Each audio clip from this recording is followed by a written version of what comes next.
Inside at last. Welcome, fellow TAFFERS, to Inside at Last, the one and only thief-dedicated podcast. My name is Alex, and today I'm joined by a bunch of people. So let's not waste any time. For the countless times he's here, our very own podcast member, Jake. Hello. Hello, Alex. Hello, everyone. And I hope everyone's doing well. Good to be here. And for the fourth time, our guest is the one and only, he doesn't need any introduction among the community. It's Skacky. Hello and welcome. Hey, how are you doing? Oh, and for the third time, not counting our spontaneous meeting on the TAFFERS talk, it's Stealth Docs. Hello. Hello, everyone. Hope you're all doing well.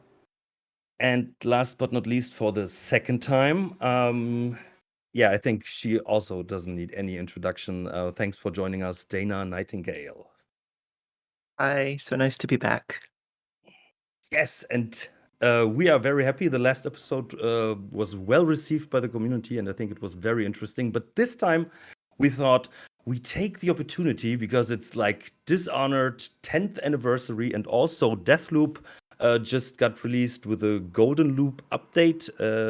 I think this was like mostly for the Game Pass Xbox release, right? Yes, we had three big things happen. We released on Xbox, we came out on Game Pass, also on PC, and we had a big update.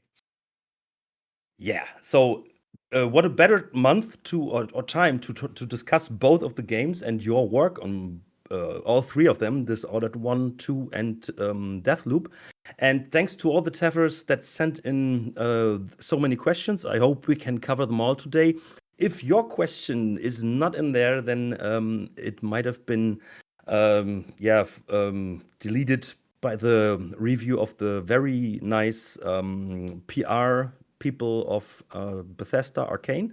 So some questions just weren't suited or not for Dana.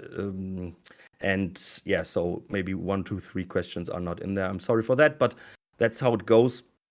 But we still have a lot to cover here. So, Dana, is there anything you want to send out before we start with the questions? Or, I don't know. Please tell me. Well, hello to the community. It's been so long since I've, been a part of the community. So it's nice to reconnect using like your podcast. So I just really appreciate the invitation and the opportunity to speak back to the people who have been at TTLG for all these years. Yeah, I received quite some messages from people, and they were like that it was really amazing to kind of get in touch with you again, or to see how you're doing, and yeah, I think it was that was really a community gem this episode, because you're like like the one of the creators of this community. But yep, It's kind of a fun coincidence because just this month I did a 20-minute talk at a very small conference in Paris. It was called Game Changers. It was organized by Afro Gamers. It's like the African Girl Gamer Alliance. And I was invited to speak there, and what the topic of my talk would be was just like my journey.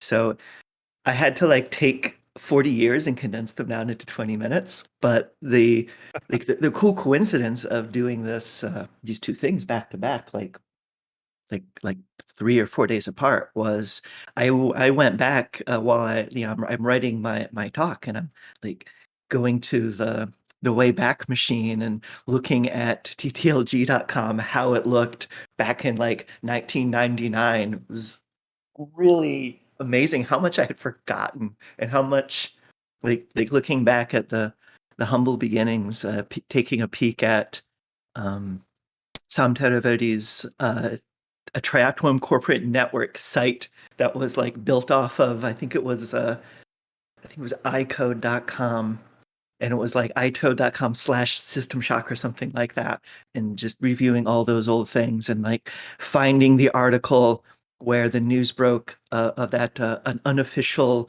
successor to System Shock was in the works, which then became official, and you know, it was a very interesting stroll down memory lane.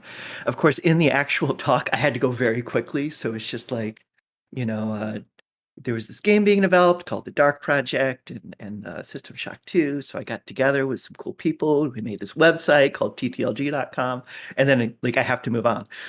But very fun and cool coincidence that all these different topics have lined up. We've got the 10th anniversary of Dishonored, and kind of like cool time to reflect at everything that's come before and how I've gotten where I am, and all the weird little moments that didn't seem important at the time, but later turned out to be tremendously important. So yeah, just thought it'd be cool to mention that. That must have been a hell of a ride. It sounds really cool, but when I imagine, I think our last episode was over 2 hours, where we talked about your way in the among the community, and doing that in 20 minutes must be really rough. Next time, just send them the link to the episode, and then they have everything they need. Yeah. So, did you? May I ask? Did you? Where did you end your? Did it end like with today? Your discussion or talk you had there? Yes, it went right up until like present day. So I like, of course, everything has to be covered so quickly. So it's like, then we did the Golden Loop update for Deathloop, and now I'm here talking to you. And but was that African Gamer Girls, or was that Yes, called? Afrofuturus. I will maybe I'll try to spell it in the chat. Am I pronouncing that right, Skacky? I don't remember exactly how it's called, so I cannot tell. But yeah, so but I Something like something I like like the this. notion. That sounds I'm really looking. interesting. The focus of the conference was I'm butchering the spelling. It was a little conference that was focused on diversity in game development, which is why they invited me. Yeah, I think you are a very good role model for that. Oh, thanks. So yeah, I think we discussed part of your journey in different parts last time, and I think that it's very important to have those role models, and I appreciate it. That's really nice. Thank So today we have way more time than 20 minutes, which is fine, I guess, and we have a lot of questions, and so I think we just start. To the other guys, once in a while, do you have the document before you? Because I might ask you to. Yes, I do. Yep. And I I might don't have ask it. you you can once link in a it. while to read out a question so that I'm not the only one all the time. Of course, when it's like a question from Jake or from Stealth Docs, of course they can read out their own as well. I just grabbed the name and posted it into the chat. Wanted to make sure I got that. Afro-Gamers? Afro-Gamers. Gamers, okay. Yes. Pardon my French. It's a super cool organization. I really had a great time. So shout out to them. I think we can send. We can write the link into the description later, and yeah, might be interesting for some people. So your first real big, AAA game you were working on was Dishonored 1, right? Yes. First actual time I got paid to make a video game. So before we start with those questions, like, okay, it's 10th anniversary, and you just mentioned the word memory lane before. So how does that feel for you? Like 10 years, your first big game you were working on. Feels like so much longer than 10 years. Yeah, it's the opposite of, oh, I can't believe it's been 10 years. It's like, really? Only 10 years? Wow. So much has happened in the meantime. It feels like a lifetime ago.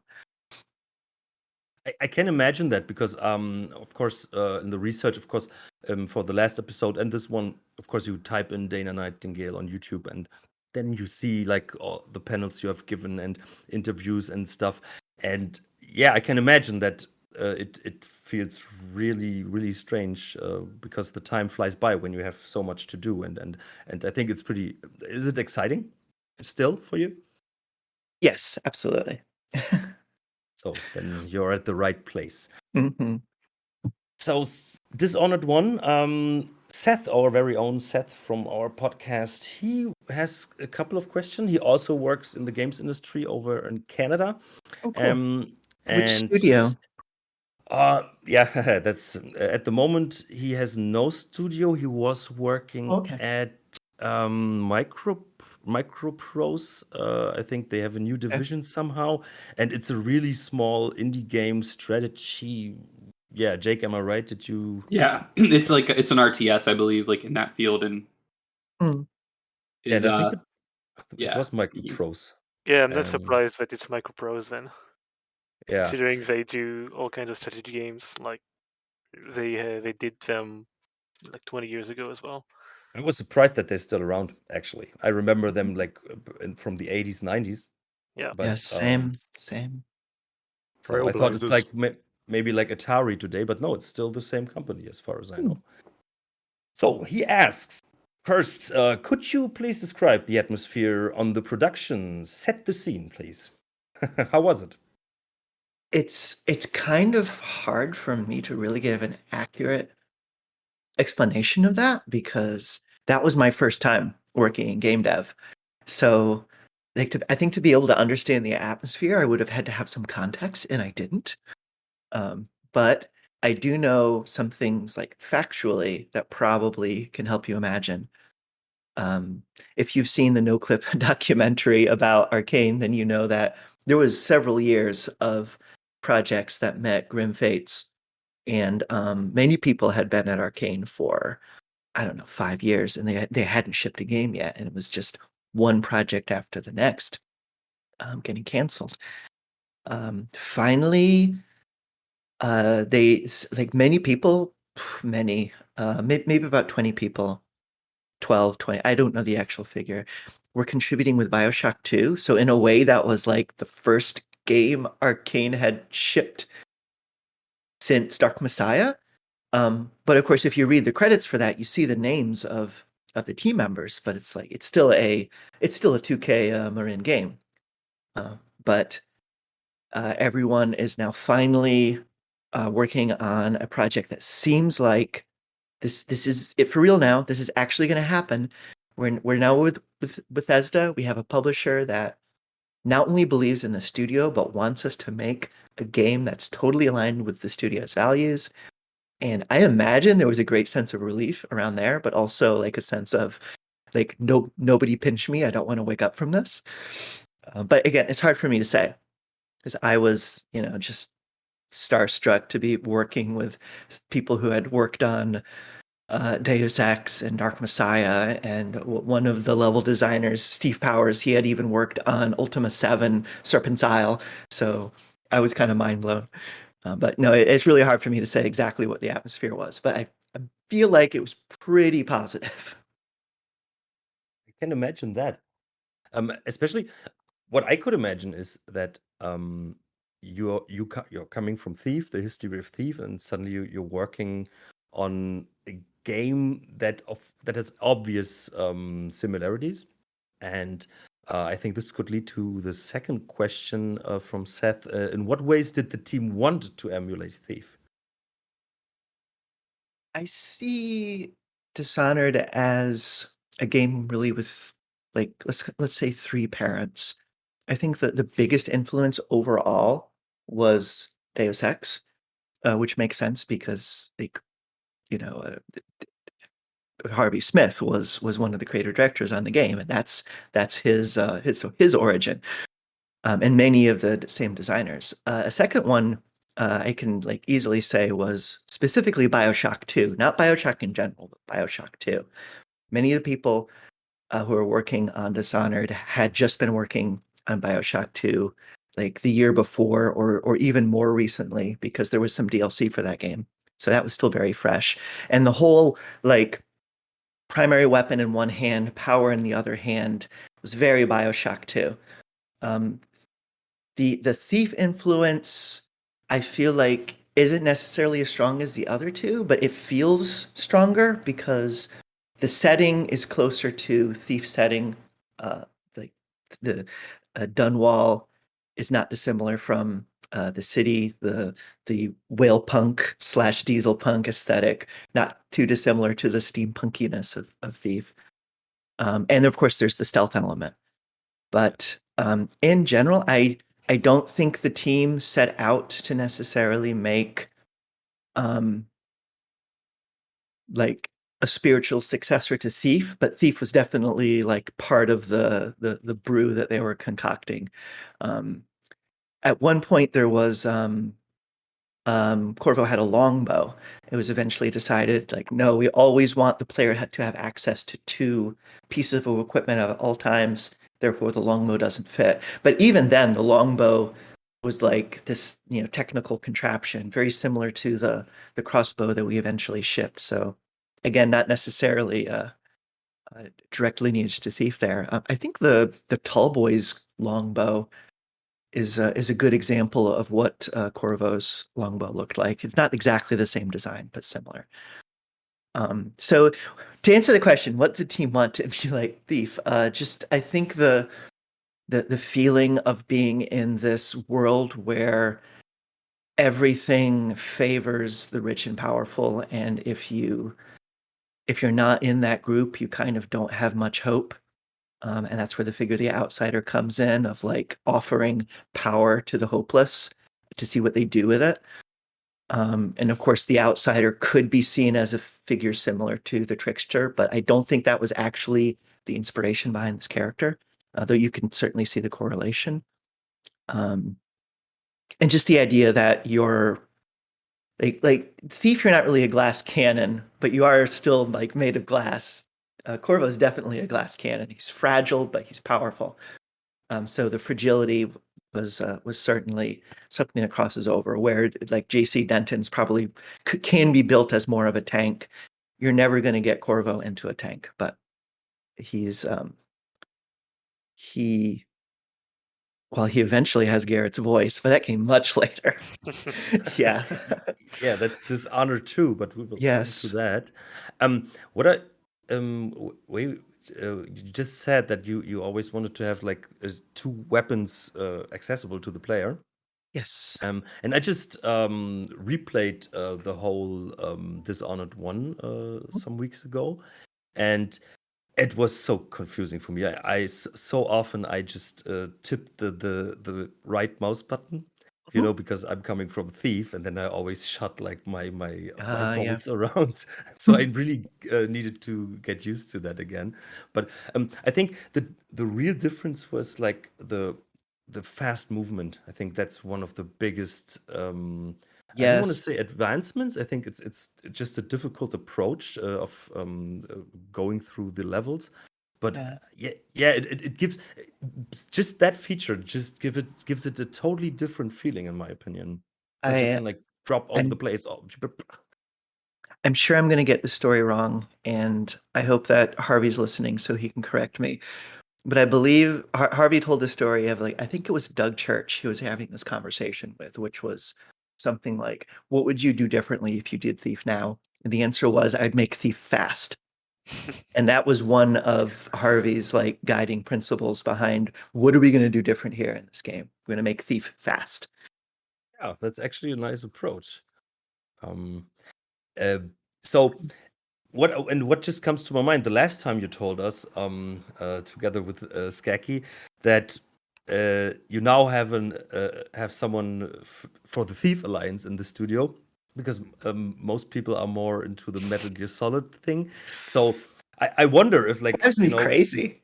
If how many people were even aware how close this could be seen to Thief, if they were aware. Of course, Harvey Smith, I'm pretty sure, with his history, but yeah, that would be interesting. So maybe the next question, I don't know if you can answer it, but what were some ways the team wanted to distance itself from Thief? I think you gave one answer already with the fast Thief. Well, 2 answers really, because Corvo is a glass cannon. He is fragile, but he is very powerful. He's very dangerous. That's probably the second way. So he's fast.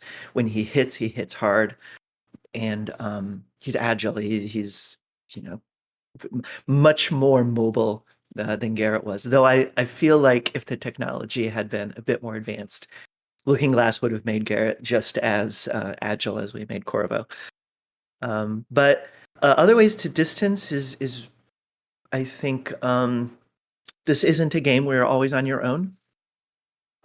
Corvo has allies, he has friends, he has like people connecting him to the world, people who give him a reason to be. He isn't the same kind of lone wolf as Garrett is. He's got a love in his past that continues to motivate him. He's got Emily there who is driving him forward.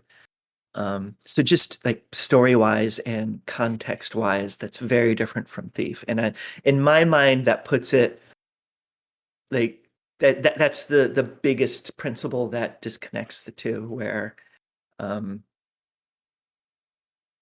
Garrett will go out of his way to avoid depending on anyone, avoid having any type of connections, avoiding caring about anyone. He wants to be separate from the world, like to a fault.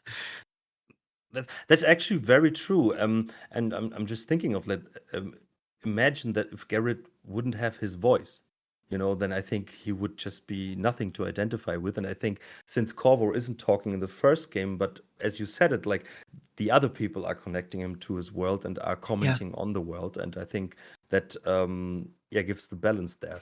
Never thought of that. Interesting. So are there any design choices you're especially proud of in Dishonored 1? In Dishonored 1, I did level design for the Flooded District, and I'm really proud of that. But when I saw this question, I actually thought of a non-level design, a thing that I contributed to that I was pretty proud of, which was we had to pretty much redesign the way the plague victims worked as enemies, because what we had done just wasn't working. And there was this long design meeting, and I would very rarely get invited to design meetings like this because I'm a level designer. I'm not going to be there contributing to the way the enemies work. But I was like the primary user of the plague victim as enemy in the Flooded District. They would appear throughout the game, but I had the longest sequence where that's the only enemy the player encounters. So they had me along just in case I had some input. And just like finally at the end of the meeting, I've had the courage to share the thought that I had already had at the beginning of the meeting, because it seemed like they were hitting it at end. And I'm like, what if we made the Weepers act more like the Wolfhounds, where they will charge at the player, grab onto them, but instead of it being like viciously attacking, they're like, crying out for help and basically just saying, save me, or something like that. And they just all kind of looked at each other and they started to like say, how long would it take to do those animations? Does that work with the current code base? Can we program that in? And they're like, okay, that's it. That's the plan. And like within a couple of days, it was working and in the game. Oh, and like nice. that saved that concept of this being an enemy type. They could have been cut. So and then they would have been just normal enemies or stuff like that, I imagine, because I don't think they would have designed a totally new enemy. I don't know what we would have done without that. Either they would have been completely passive in the background, or we just would have cut them from the game.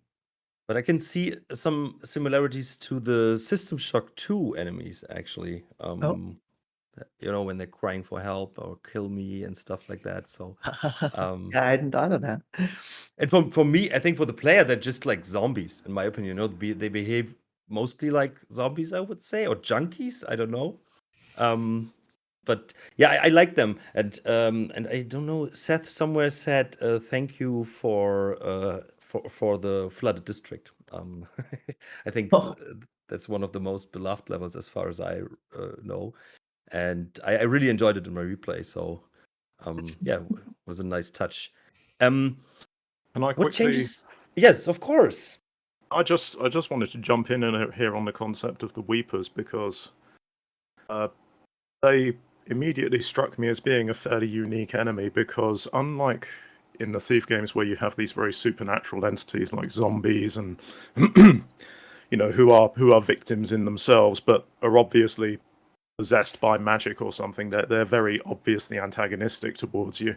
The Weepers had a somewhat unique effect upon me as someone who was diving into Dishonored for the very first time.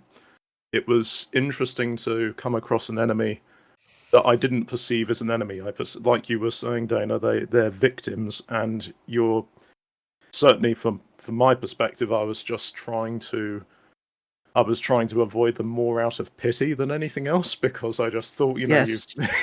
it was they're a really dangerous, but yes, they're not your yes, enemy. It's just they're hurting. yes, but and that's by such a unique hurting, thing. yeah, they It's hurt you by hurting near you. It's Yes. there's layers and layers to that I'm not qualified to get into. If you ever get Harvey on here, ask Harvey. It was a very unique enemy for a stealth game. I do remember thinking that it just had this impact upon me. Like, I don't want to kill you, but if I did kill you, would that be the kindest thing to do? I don't really, and and obviously you have the chaos system behind that. It was a very layered threat, and I just remember appreciating that as a twist to what we'd seen before. So I just wanted to get in there before we move on. Thank you. But I fun, also feel that like the fact that they're a victim and they're crying for help just makes the flood district feel that more miserable as well. Like it's Yeah. the part of town you really don't want to get in. I think you can feel when you get there, and then especially what Stealth Docs just describes, that you see, okay, this is really the part nobody would visit on their own if they don't have to, and and then with that atmosphere and stuff. This I think that's why maybe it is so beloved, because this I think in Dishonored 1 especially, the change of scenery isn't that big. It's mostly like the city and everything looks like Dunwall looks like, mostly. And I think this actually adds a huge layer to the atmosphere and what unfolds in your head about this city. And I can't imagine that this is one of the reasons why people like it so much, besides the great design. It's very, like Dana was saying about how narratively there's a lot of Thief in there. In Thief, you get this sort of core theme of there's a balance going on between the chaos of the world around you and the civilization that we have in the city. And what we're watching in Dishonored is we're watching a city quite literally decay before our eyes because chaos is just taking over. All of the forces from the outside world, implied from the Pandyssia continent, which was interesting, have found their way to Dunwall, and through accident or design, everything is now going one way or another, and it's just sort of teetering on the brink. And that was just a really nice sort of, leave that there, nice little bit of background narrative going on that just resonated with me personally. Really enjoyed that. Nice to hear. So then Seth asked, what changes would you make if you could revisit the development with no scope or budget restrictions or anything? Blue sky. This is actually something I've thought about quite a bit while working on Deathloop. And this kind of ties into a few questions that come later, which all stem from, I think it was a rock, paper, shotgun interview that I did where I talked about my current feelings about a less linear campaign structure. And I daydreamed about revisiting Dishonored and setting up the game more like you have all these goals you need to accomplish and you're deciding where to go when and like what your own priorities are. And it's like, okay, I know that I have to find Emily. My lead to find her is over here, so I can do that. Or I can go directly to the Lord Regent and know exactly where he lives. And then you could see how not doing any of the other work will make that impossible, because you could just like try to go to his to Dunwall Tower and just find it absolutely impossible because you didn't take the time yet to dismantle the Lord Regent's power structure, or you could go directly to the Flooded District. Like, I want to confront Dowd. I want to like kill the man that killed the Empress, because people know who Dowd is. He's not like, there's no mystery about this character. It's there's wanted posters for him. Sokolov painted his portrait. It's a known guy. So what would Dishonored be like if you just had this map of the city and you're choosing where to go when, and the player winds up with a very different story depending on the choices they make and how to approach things. So an open world approach, actually. Maybe not open world, but like still those individual maps, but you're choosing where to go when. Or a hub world like that, maybe. Sorry? Like, do you think like you have still to choose like levels from a menu in the order you want to, or is that like Well, if maybe a it's hub world where you can decide, okay, I go to this, but then that is instanced. if it's like, well, the question says blue sky, so it could be anything. So I, of course, would go for the most expensive version. But the idea came from the way we were structuring Deathloop, where you had all these different locations and you're choosing where to go when. Okay. I think both is great because I actually find it very refreshing, like this level structure. And if I remembered right, in Dishonored 2, I think sometimes it was a bit different, right? I think sometimes you had the choice where to go, right? Because you had Nope. a bigger Nope. place. No, then didn't. I'm mixing it up with something else. Sorry, but but within the level, I felt that Dishonored 2 was more complex in the levels, and I think that's what I'm making up in my head. Yeah, I think actually the straight like in Thief, like where we have mission after mission, actually was a bit refreshing because you always knew what's the matter now. Why are you here? Why are you doing this? And I think, of course, it's easier to create a story and with the dramatics and stuff. But on the other hand, of course, it sounds really cool to have like whatever it is, the most expensive version of the vision you just described. Yes. Yeah, sounds really cool. And within this world, are there any undiscovered thief-related Easter eggs we should be looking out for?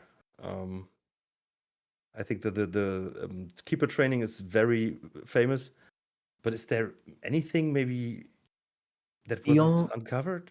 I do not think there's any undiscovered thief-related Easter eggs.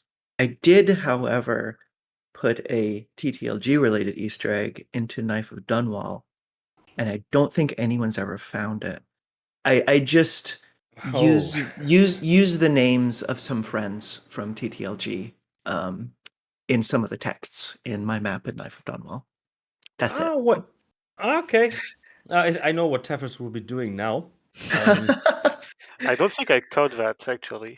I'm not sure. Let me. Do you want another hint, or do you want to? Do you want the treasure hunt? Huh? Your mission like is, in the forums, like bigger hint. and Well, it's your mission is Eminent Domain, right? In Knife of the Wall. yes. Okay. Yes. So didn't you just say like the names in the map, or? Their names are in. I think that's like there's some plaques in one part of the map, and if you read the plaque, there'll be some names on it, and it won't be necessarily the names you'd recognize from the forum because it was like they're based on their actual names, but it's quite subtle. Okay, but yeah, so TAFFERS, go out and find it, and then post the pictures. That's very cool. Haha. Yeah, thank you for that little information here. You're welcome. Exciting. Jake, you had some questions, and those are the next I do. ones, so you want to read them out? Yeah, sure. So something I actually was thinking about even before we had this episode planned is something I think about a lot with games like Dishonored and games like Deus Ex and stuff like that, is like, how do you make a level that is both cohesive, it's guiding the player forward while still allowing multiple options in terms of, you know, play styles and also with like geographic directions that you can take. That is very, very hard to do. Yeah, that's what I would imagine. Yeah. When I'm designing and now that I'm a campaign director and I'm having to like provide design direction for the level designers, I try to always make sure the player knows why they're there, what they're trying to do, and what's keeping them from doing that. And maybe you don't necessarily know all three, but you should at least know two. And I feel like just that simple guideline helps keep the experience focused, because the last thing you want is for the player to just say, I'm going to go down this corridor because I haven't been down it yet, but I don't really know what my goals are, so I'm just going to see what I find. And then when they do make the discovery that this whole experience is supposed to be about, they may not even recognize that it's anything of value. And like this happens all the time in other games, and I'm not going to name names here, but it leads to situations where like the UI is telling you that you did something important, but you had no idea. Like, oh, that was the thing that I was here to do.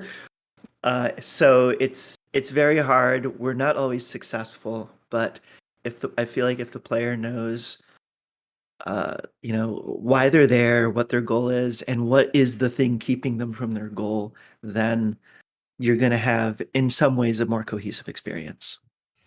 Right. So I guess for the first game, like, and I think you mentioned it earlier, it's mostly find Emily for, you know, for a good portion of the game, and then it's, you know, commit some sort of murder or not murder, depending on how you want to play. That's kind of, would you say that's kind of is mostly what's pulling that train, so to speak, for the first game? Like, yes, if you're in the Golden Cat and you stumble into Emily's room, and you didn't already have in your head for the past hour or two that my goal right now is to find Emily, then that entire scene just falls flat. So a lot of work has to be done beforehand to build up this moment. And that's one of course, the high points in the entire game. So maybe that's a bad example, because this is something level designers have to do over and over and over. But yeah, exactly. Yeah, I think it works. May I ask a question here? So when you're designing a level, is like speaking of the brothel that it was where you find Emily, when you hear those conversations, for example, or you read the letter where they mention her, is that part of your design process, or how does that come together with other people, like story designers or whatever? In Dishonored, the level designers were also narrative designers. Now we have a separate narrative team, but the narrative team is meeting with the level designers like on the weekly basis to keep all of that in sync. And the level designers proposing ideas, and narrative team mulls it over. But yeah, it all has to fit together, and with art too. Those three disciplines need to, like, the more those three disciplines are in sync, the more we sell to the player what's going on. And I actually, to kind of follow up on that, I was going to say before is like, I think that the game does a really good job of making you want to stab or, you know, brand, you know, the High Overseer or anything that you have to do. Like, it does a good job of like, this guy's evil and like, we got to take him out. And so like, I think that just like, in my view, I think like what you're describing of like, that works really well to give you that kind of breadcrumb trail of like, yeah, there's somebody that need to be stabbed or saved. So, or it could be Deathloop, and the more work we put into making players hate the visionaries, the more players love the visionaries. Yeah, right, for sure. That's very true. May I tell the story how I killed the Lord Regent in my last run of Dishonored 1? Yeah, go for it. So I think it was not the way it was intended, because I just called the rats that kill the guards. And I did it several times. You know, I had my potions stacked up, and then I just threw the rats at them. And suddenly the Lord Regent came out of his room and just ran into the foyer, and then the rats killed him, and that was it. And that was just poetic. And all the guards, everyone was just dead there. So I just picked up all the loot. I think then I had to do something else. I think with the radio guy who's you have to talk to the guy who's talking over the Yes. radio all the time, Mhm. and that's it. But he just came out and was like, "Hey, what's going on?"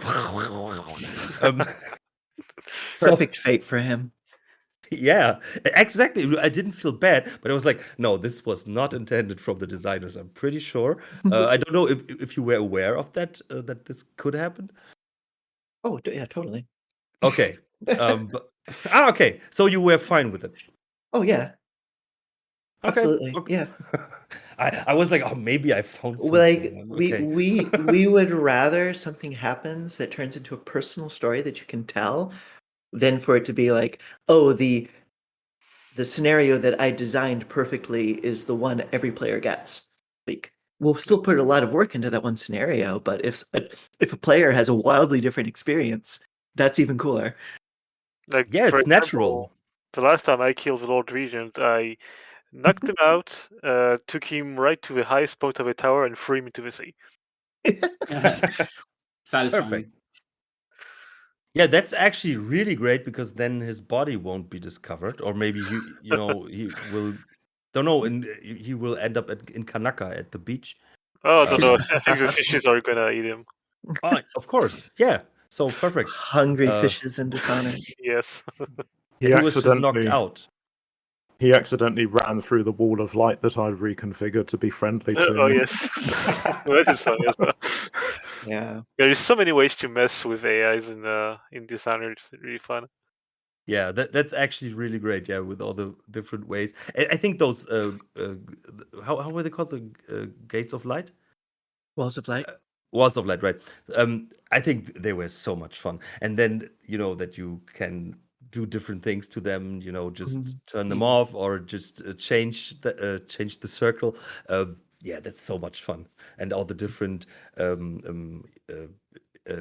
spells you have, and yeah, it's a really it was a lot of fun, the game, to play that again. It's really focused. But yeah, Jake, please go on with your questions. Sure. Yeah, absolutely. So the second thing I wanted to ask, and I guess this is also can be maybe it's kind of art question, also like an architecture question. I know that Arkane has people everywhere, but like what kind of locations, either in fiction or in real life, inspired the look of Dishonored, or the levels of Dishonored? Because I mean, I think the game has a great art style and a great look to it. So I really don't think I can answer this. This is like totally from the art side. I know that our art team was inspired by London and Edinburgh. Oh, that makes sense. But beyond that, I'd rather a member of our art team answer this question.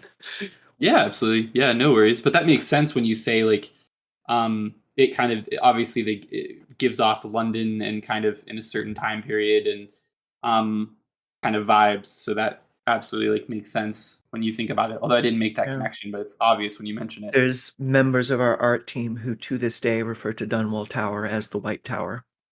Oh, that's interesting. It looks a lot like London does now, currently, I have to say. not in the past, the current day. Yeah. Oh, yeah, and I think your ministers are the same. No.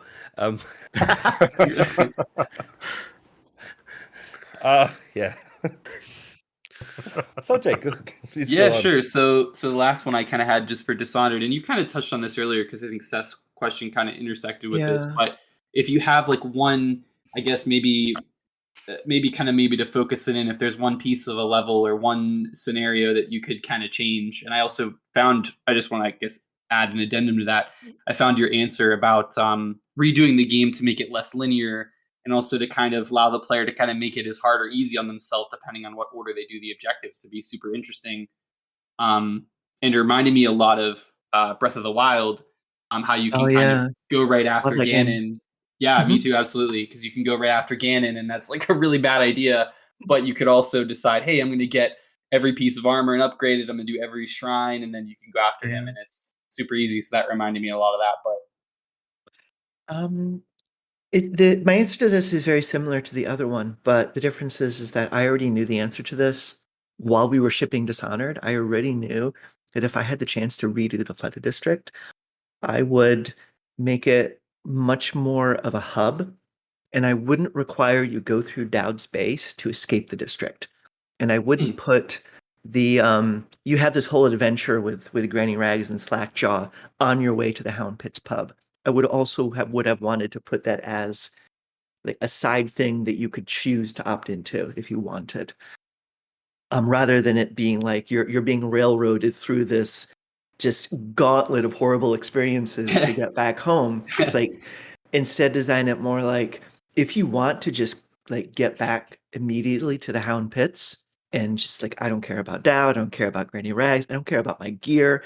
I don't need my pistol back or my crossbow back. I'm fine. I picked up this this whaler sword, so I'm good.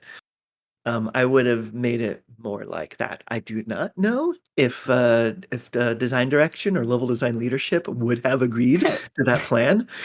But that would have been my approach to it if I got the chance, like as early as like 2012 when we're shipping Dishonored, how I would have redesigned that map if I had a do-over.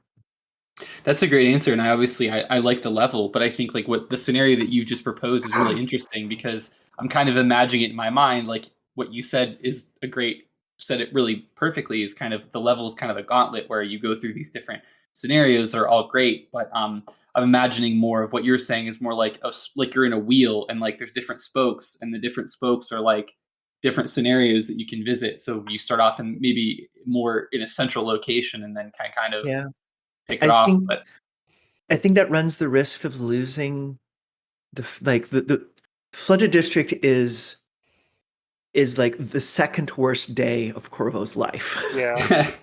I think that would probably dilute the that sense of ordeal, you know. Exactly. The current design really sells that, but I also am afraid that we go too long between this horrible moment where you're betrayed and having any sense of catharsis for that. The map is just too long. And I was searching for ways to let there be some release or relief from that. But on the other hand, making it just so long and just so miserable for so long works in its favor. So I'm torn. I feel like that. I feel like that gauntlet aspect is one of the reasons why this level is so beloved. Yes, seconded. I think in aggregate, the Flooded District is just it's symbolic. Everything is at rock bottom. Corvo is at rock bottom. This is the city. This is what happens to everything. If he doesn't get back, you're getting a vision of it. This is where the lost and unwanted things wash up. Mm-hmm. Yeah. Yeah. And it's a great gauntlet. Oh, I'm sorry. No. Carry on, please. Oh.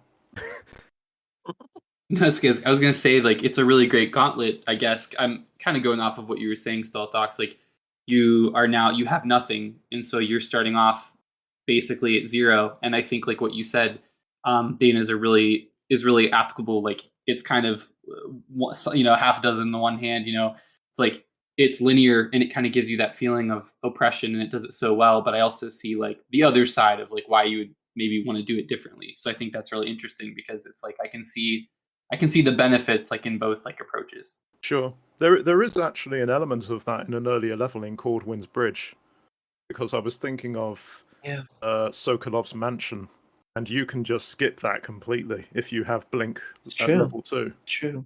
You can just blink right to his balcony, knock him out, carry him off. But ever since I've It's because we love speedrunners. Oh yeah, of course. But ever since I've been to his mansion, I can't help myself. I have to go back there every time because it's just such a well-designed place. And you've got all this loot to steal. That's the work of level designer Johan Seke and level artist Christophe Lefeur, who was also the level artist of Flooded District. Wow. I mean, really. And Johan Seke would go on to be the lead level designer on Deathloop. Yep, he's the one who recruited me to the fold. Oh, see. Ooh. Oh. So he did one thing right. and I don't say what it is. No, I'm still so happy for Skacky, but we'll come to that later. Skacky, Yes. you want to read out, since it's a TTLG question by Kubrick, you want to read out the question to your co-worker? Sure, yeah. So we have a member called Kubrick who asks, as a developer, how did your work change from Thief to Dishonored, given its different stealth formula? How do you feel about the, quote, stealth that can go guns blazing, unquote, style that Dishonored has, compared to a more hard stealth game like Thief? So, funny thing, when I was designing Thief missions, my focus was really never that much on the stealth. I know that sounds like heresy, but I think of all the missions that I worked on, aside from just like the half dozen that still just I hope exist on someone's hard drive somewhere and no one else will ever see. But Gathering at the End is probably the most traditional Thief mission, and that's the one that I had the least hand directly in designing. Like the layout, the like minute-to-minute gameplay, I didn't work on that on Gathering at the End. My role was much more like narrative, quest, what happens where, who's responsible for what. But then you have Mission X, which is really kind of more of a spy thriller. And sure, you have all of the still the Thief verbs in the Thief gameplay, but what excited me about designing that was just having this like I wanted to create this thrilling heist with a team, which is even though in effect you're still alone because none of the other agents actually exist. But it really I didn't really approach any of these missions in the sense of like I wanted to design a stealth game. It was more like, well, I'm making these missions in Thief, and Thief is a stealth game, so of course there's going to be stealth. Fables of the Penitent Thief, just throwing in. Yes, that was what I was going to come to next, which was a huge departure. And there were a couple of stealth sequences in that, but it was really more like we wanted to keep adding variety to this experience, and stealth gameplay is just one of the things you can do in this engine. So like, okay, we're gonna add some stealth sequences into this. And I feel like the stealth sequences in Fables are probably the weakest parts of that mission, mostly because it's so bright and it's really hard to do shadows there. The art style really didn't lend itself well to the light and darkness stealth of Thief, but yeah. So I really don't feel like I can answer this question very well because in the end, I'm not necessarily this champion of hardcore stealth gameplay. So yeah, sorry. That's how you feel about it, and that was the question. How do you feel about it? So, but I was totally the only thing that I felt like was a shame, and I don't think that, and this is something that we actually struggle with to this day. I think at Arkane is the idea that the sound of your footsteps no longer matter for stealth, and you can just be running and running and running. The surface doesn't matter, nothing matters, and we do kind of miss that from Thief. But we feel like for our fan base, for our target audience, that's probably just a step too high in terms of stealth simulation. But isn't it? But you have those bone. No, you can even get the less noisier shoes. Yes, so there is this element of noisy footsteps, but the reduced. surface you're walking on doesn't matter. I feel really? I feel like Oh. if you have that, the game needs to be slower. Because if you have a game as fast as like Dishonored or Deathloop with different surfaces, like make different like sounds and level of noise, I feel like the player needs to be slower overall. So the thing is, because the different surfaces. So if you're walking on metal, it makes it quite a different sound. To the player, but yeah, the right. AI So don't hear that. I, as a Thief player, of course, I was always going very slow on metal. Yeah. Okay. Sorry, I'm sorry for breaking the illusion, but the AI just hear footsteps. They don't the sound of the material type doesn't matter. However, Actually, I liked it. there is proper sound propagation though, which is Yes, pretty there cool. is, and it's very hard to set up. I know. That's the reason why we hired you. You said you liked doing sound propagation. That's true. Like, cool, you can do it for the whole game. No, you're the guy. We all hate it. Like, no, that's just this. It's the assignment everyone dreads. I remember that when I mentioned that I really like doing patrols and sound volumes, like the guys at the interview just laughed. And that was your door open up. Yeah. Yes. Pro tip for any level designer who wants to work at Arkane: just say you love doing audio propagation. We'll hire you. What else people don't want to do, just for other people with other talents, maybe? I don't understand the question. What else is as beloved as doing the sound? Like, is there other things people don't want to do mostly? So if someone has a talent in that, maybe he can send in. I feel like that's kind of just the least favorite one, because it's not really design work. It's just a slog. You just have to get through it. Usually what I do is I switch my brain off, listen to music, and do that for a day or two straight. Well, that's me every day. Okay. No, but Skacky, do you now mostly do that? No. I did a lot of different things. Yes. Including audio propagation. Yes, Okay. we can't talk about what Skacky's doing right now. No. I know. And since we're not talking about future projects, we won't run into this. But I can say that I did that for the Deathloop update. Yeah. So there are improvements on that? Yeah, a bit. Okay, and it's done by you. Yeah. There's a question about Deathloop's update later, so let's get... Seth also has the first questions here. Maybe Jake, you want to read out our buddy's questions there? Sure, absolutely. So Seth's first question is, just simply put, what were the changes in design philosophy between Dishonored 1 and Dishonored 2? So not only am I still a level designer on Dishonored 2, but I've gone from being the level designer of a 2 to 3 hour experience to being the level designer of like a 20 to 40 minute experience. It's just the view I have on this project on Dishonored 2 just shrank way down. So it's kind of tricky for me to answer, but I can just name off what I think are kind of the obvious ones, which was we wanted to more fully embrace the non-lethal playstyles. We wanted to give you we kind of called it like the high action non-lethal, where you can still get into fights and you could still always have a non-lethal resolution. There was ways to take down enemies while you were fighting them that was non-lethal. That was new in Dishonored 2. We wanted the non-lethal goals during every mission to be much more player facing.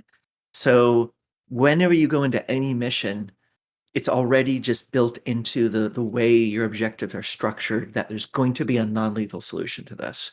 Whereas in Dishonored 1, you always had to dig. If you just played the mission straight through, you could miss completely the non-lethal content. So Dishonored 2, we wanted to foreground that a lot more. And of course, the third one is we wanted many more very unique set pieces. So that's how you get Clockwork Mansion and Kraken the Slab and missions like that. Mm-hmm. But I really can't go into more detail than that because that's happening with Harvey and Dinga and like the narrative team and game design team. I'm just focused like 100% on this very, very, very small chunk of the game in the Clockwork Mansion. Yeah, that all makes sense to me. Like, it's very self-apparent, I think. And Alex, I know mentioned this before, I believe, but there's just a huge jump up in variety of the game. So I think like what you guys were going for, or what the whole team was going for more broadly, in my opinion, they succeeded. And I think I didn't realize it till you mentioned it, Dana. That was a really interesting point, was like having the non-lethal be as exciting and as climactic as the lethal, because that oftentimes I've noticed is a problem in other games where, you know, killing people and using all the fun toys is oftentimes more satisfying, but kind of leaves non-lethal players out in the cold. So I really like that point in that design philosophy. I'm joining Supreme in thinking that Dishonored 2 is a huge improvement over the first, which was already a really, really good game, especially with the 2 DLCs. Mhm. And I also really appreciate that there is far more options for non-lethal players in Dishonored 2, because I just don't like killing people. So it makes it actually hard for me to go back to Dishonored, because if you get into a fight, unless you have some sleep darts, it's like you've got to run away and hide and wait for them to cool down. Also, when I tried to replay Dishonored 1, I didn't give up really, but I was like, oh man, going back to it from Dishonored 2 is a bit rough. I feel like the movement is just so much better in Dishonored 2, and I also try to do a Dishonored 1 still has the best leaning. Oh yeah. But I tried to go from a very high place and drop KO someone, and I was like, oh, there's no drop KO in Dishonored 1. So I just landed on the guy and I died. You can't choke someone out after stunning them with a perfect parry in Dishonored 1. Yeah, I like the punch in the face and then choking. That's so fun. Yeah. I like the kick knockout when they're on the ground and you can just go over there and mash them with your foot. I mean, it's non-lethal, but it's brutal. Sure about that. It feels like it's got kind of a Batman vibe, which I like. Yeah. Oh yeah. Absolutely. Batman is always great. I was just to pile on top of that, like it was a change that I noticed and appreciated as a fairly non-lethal player. The instant that it was introduced, I was like, oh cool, I can actually knock people out while landing on them now, and I can do all these other things. I do like going back to Dishonored 1, but it does sort of feel like there's a devil on my shoulder every time I find a new piece of gear, like that's obviously lethal, and it's like, please use me, kill everyone, kill all the things. Yeah. But it was nice to see that in Dishonored 2 you get just as many toys, just as many gadgets that can be used to knock people out. I was a huge fan of the arc mines that could be non-lethal. Oh yes, that is amazing. So much fun, and the absolute prize, in my opinion, goes to Death of the Outsiders mines that hook people in and just Shout out to Jerome Bron. Amazing. The game designer behind that. But, when I saw that was pitched, I was like, "There's no way this is going into the game. This is too crazy," and it's in the game, and I love it. I feel like also going back to Dishonored 1 is that in order to play really non-lethal, you are more reliant on your powers, but in Dishonored 2. Yeah, for sure. Yeah, the dark vision was pretty much how I remember seeing the game. Which can I say a quick word on that? Very quick word. Because I did a video on this, and it's just something I wanted to shout out. Like, Death of the Outsider has the best solution, I think, to X-ray vision. I completely agree. Thank you. Thank you for saying that. It's a fabulous idea. Like, the first 2 games, you sort of have X-ray vision, and then in Dishonored 2, it was refined a bit. You have like a pulsing radar, still a very powerful information gathering tool, and still fairly passive.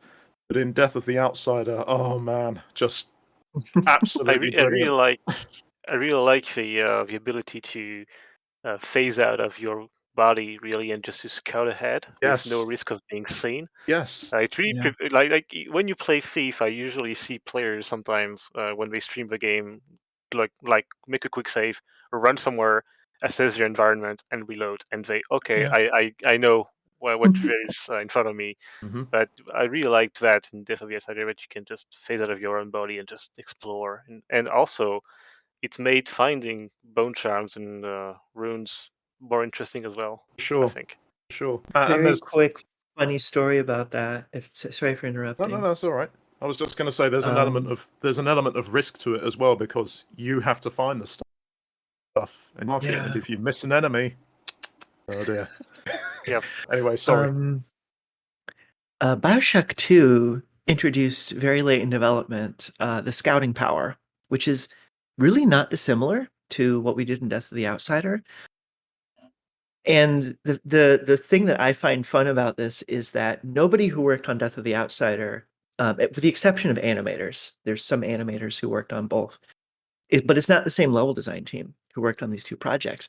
But we remember the horror stories the level designers would tell us about, oh, now they've introduced the scouting power, so now we have to like make all the enemies be doing something in spots where you can't see them, so the scouting power actually works. Otherwise, it's like they're all in fucking T-pose. But like, I still remembered them telling me stories about just what hell that was. Of like, oh yeah, here's the scouting power, and it's like, they had already been working on their maps for 2 years, and now they have to go through the entire map and always make an enemy doing something around the corner. Oh man! So we just had that in mind of like, oh, I remember those stories they told us. Let's make sure that's not a problem. Going from I don't remember. Oh, sorry. Go ahead. I was just gonna chip in. There's going from an FPS mentality where enemies just pop up to a stealth game mentality where they're always present and they're passive. They're okay without you. Sorry. Yeah. But, I don't remember in Bioshock 2 if the power had a certain range, because in Death of the Outsider you cannot leave a certain range, which is I think good for balance, and also I think was a good thing for level designers. Yeah. So, Jake, you want to go on with the next Seth question? Absolutely. So Seth asks next, was there any player feedback on the first game that influenced a change in the second? And I know some of these questions may kind of fall outside of your exact boundaries, but the answer to that is very similar to the answer to the previous one. We knew players embraced the non-lethal content far more than we actually anticipated, so we wanted to do good by them. But also we saw how much players loved, in particular, Lady Boyle. And we realized, oh, this is actually something we should do more often. Players really like these breaking the pattern missions. And then I'm very relieved that our solution wasn't, oh, then we need to redo Lady Boyle and Dishonored 2, because I don't think we could have topped it. Like, we didn't have Anthony Husso working on Dishonored 2, so it's like, do we really want to try to out Anthony? No, we don't. So instead, let's find other really unique ideas to populate the map with, and that came from us seeing how much people embraced Lady Boyle's mission. Also, just as an aside, that's probably my favorite in the game, and also just that's one of the ones where the non-lethal option is almost worse to me than the lethal one. That is it's horrible. I hate it. That one is like makes me so uncomfortable every time, and I'm like, So just as an aside, but that as soon as you say Lady Boyle and then mention non-lethal, I'm like, ugh. To be honest, I also feel like the solution for Morgan and Kestis is also horrible. Mm-hmm. And while we're at it, the solution for Jindosh is also horrible. Oh, yes. I found a strange poetic justice in Jindosh's non-lethal, so, I'm cool with that. I have a problem with it for other reasons, but that's beyond the scope of this podcast. That's fair. I don't know if you can actually answer the next question, but what were the changes in engine ? Technology, and did they present any interesting problems in Dishonored 2? I don't think that I can. I mean, I can answer it in a very, very simple way, which is I had to design the Clockwork Mansion without any weight of actually building the animated geometry for like the first year and a half of production. So that was tough. But I can't really answer any questions about the tech beyond that. Yeah, I think Seth just was interested because he also works in the games, and but that's fine. So then there's an Alex. I don't know who he is, but seems like a cool guy. He asks, compared to Dishonored 1, Part 2 has obviously a bigger variety in level design with unique twists and approaches like changing geometry, time travel, sandstorm mechanics, etc. What was the reason for that? Did you, Dana, have more influence on the direction overall, which led to those memorable moments, or was it maybe just the whole approach of the team? No, I didn't. I believe that mostly came from our a lead level designer, later level design director, later campaign director, Christophe Carrier, who was like the guy who hired me, my mentor. And he was all about having all these crazy cool ideas for the maps. And I know that Harvey Smith was, if not equally contributing to this pool of ideas, then like equally along for the ride. But at that time, I was like no longer really a junior level designer, probably more of an intermediate level designer. So I was really just like being handed assignments, like, "Hey Dana, we want to try to do the mansion of a clockwork inventor. What can you do with that idea?" And like, And you delivered. let's see what I can do with that idea. But yeah, so I hope that answers that. Yeah, and you delivered. Yeah, that I think this is one of the most memorable levels I have seen in all gaming. Well, Agreed. I knew that the game would kick ass when I saw that trailer with the robots and the Clockwork Mansion. I was like, oh my god, this is amazing. And Yeah. I think it Like was that. used for promotional material for magazines and stuff, because I remember my favorite PC gaming magazine, they showed that level for Dishonored 2 before it came out. So yeah, I have to say I was so confused in that level, but I could appreciate the work. I do want to I do want to like give credit to, I believe it was Blur who did that trailer for that trailer did have an undeniable contribution to the finished map, because I had made like, I don't know, 14, 15 different prototypes, wildly different scopes, from far crazier than what you saw in the trailer to much more conservative. And with the art team working with them, we really had to nail down what's this going to be like. And being forced to nail it down with them so early, I think really helped the entire process, because otherwise that could have just been left as a loose end for a year or more. But because we had to like actually deliver this trailer, we had to figure out, okay, what is the Clockwork Mansion? How does it look? How does it work? And we did that. So it helped. So that trailer is more than just a neat piece of marketing. It actually really helped in the development of the game. I could imagine that levels like that are pretty hard to sell. I mean, for the players, like just just in a short trailer, because this whole level is a total unique experience, and to break that down into a small condensed trailer or showcase or whatever must be a lot of work or tough work to really nail it. But I think it worked. Yeah, I think it did too. But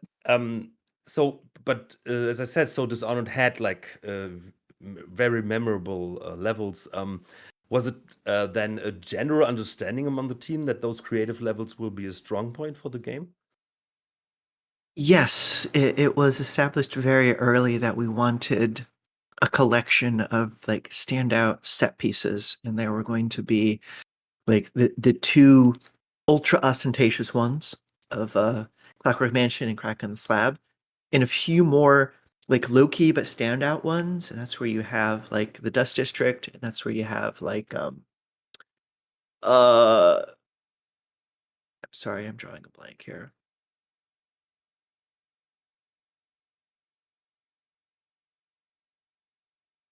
Edit out this pause, please. No, I'm kidding. I'm kidding. Anyway, moving on. I can cut it out. I feel like my memory just failed, but we had more ideas that didn't make it into the game. But yeah, so you had many. Yeah. But maybe some ideas shifted over to the next game we will talk about in several minutes. Yeah.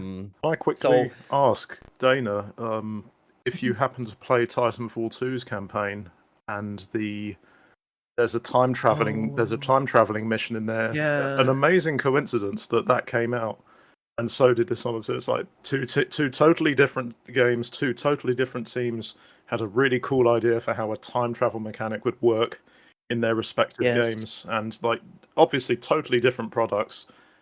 But just it was just really nice as a gamer having these two things come out in 2017, I think it was. It was Yeah. I don't remember the name of the project, but there was actually like it was either an indie game or a student project that had come out around the time we were in like pre-production for Dishonored 2. And I wonder if both teams were inspired by that. I know that Christoph did speak with the folks who made that project. I don't know what came from those conversations other than like, I mean, clearly we went forward with the idea, so I imagine it was a good conversation that they had. But that's one of the stories that I can't tell. But it's possible that the Titanfall team was also inspired by that, but I'm not sure. Oh no, I didn't think that. Hard for me to know. It was clearly two separate things because you guys worked on your games at the same time. You must have been because of the release date. But I mean, like the little, it was either a student project or an indie project, came out probably around when both teams were starting production on our games. Oh, right. So maybe we were both inspired by that. Oh, I see. Okay, I got you. Yeah, I misunderstood. Sorry. It wasn't Braid, or? No, it was a first-person game.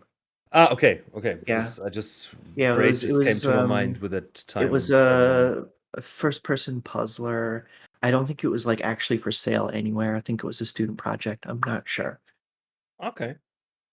So, Stealth Docs, since you're running, go on with your question, please. So I wanted to ask if the inclusion of a binary morality system and its conditional outcomes made the process of designing missions for Dishonored 1 and Dishonored 2 really, did it make it more interesting, or was it sort of one of those things where after you're finished with the initial, just like, now we have to add more blowflies and more rats and more weepers or whatever? It's like, how did that factor in? I didn't really work very much with that, actually. Clockwork Mansion did not have a high chaos, low chaos variation at all. It was one of the ways we just realized that we needed to keep certain things very simple. So one of the ways we kept it simple was there was no high chaos version of Clockwork Mansion. So I really didn't interact with that in Dishonored 2. And it was really the same way in Flooded District. Like, it's already so high chaos by default. I feel like I know that in the high chaos version of the escape sequence, there's no living civilians anymore. If you go in low chaos, you can actually find and meet people and help them. None of that existed in the high chaos version. So I don't think I'm the best level designer to answer this question. No worries. No. I'm sure you were envied for that, not having to deal with those little extra touches that I had to get. It was nice to have one thing I didn't have to worry about. So, for Dishonored 1 and 2, we didn't have so many questions, but I think it's just because they are a bit older and maybe more has been answered over time on other formats. Yeah. So the next game will be Deathloop. Mhm. And yeah, I don't want to say it re-released, but it just came out with a huge update. And yeah, I just wanted to take this opportunity to congratulate Skacky because you actually worked on this, and you worked on something not so unimportant. When I read the tweet from one of your guys where he mentioned you. So yes, Skacky, Yeah. how is it? How are you feeling now? Like over half a year of at Arkane and working on such a big game. Well, I feel great. It was very, very interesting to work on a game that I played as a player, and then just go behind the scenes and just discover how it was made and all the things that I missed. Yeah, it's a very, very bizarre experience, but really cool. I want to tell a funny story though, because we had this task that we thought, oh no, which poor level designer are we going to have to give this task to? They're going to hate it. It's going to take forever. It's going to be a pain in the neck. But you just jumped at the chance to do it, and you completed it in like an afternoon. Which was that? You know what I'm talking about, the bottles. The bottles and the health pickups. Yeah. Well, it was fairly simple. So That I feel so vindicated though, because when we wanted to do that, can you please explain what it was? Yeah. I know there was a tweet about it. Yeah. So rewind back to like we're trying to release Dishonored, Deathloop, and I can't remember where the feedback originated from. I think it was from Dinga directly. Of like, hey, can you move some of these bottles away from the health pickup? It's really just breaking my flow if I'm running for health and I pick up a bottle instead. I'm like, yeah, sure, let's do that. But it was decided that it would just take too much time, and we didn't have enough time, and we have to ship the game.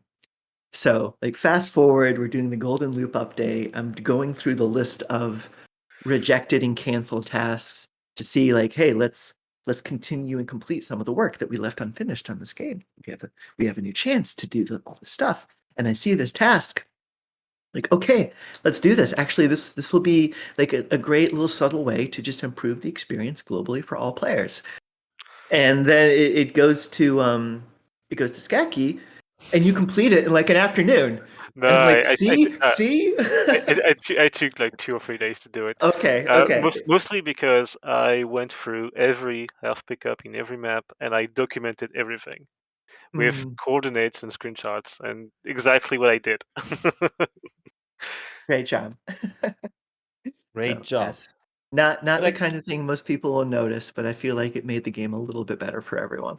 When I read that about that, I was like, yes, that's actually just a minor, but I think very important thing, because I remember when playing Deathloop that this annoyed me on the original version sometimes, that you really had to check and you want to keep your flow and stuff. And that's so great job. And thank you that you worked on that.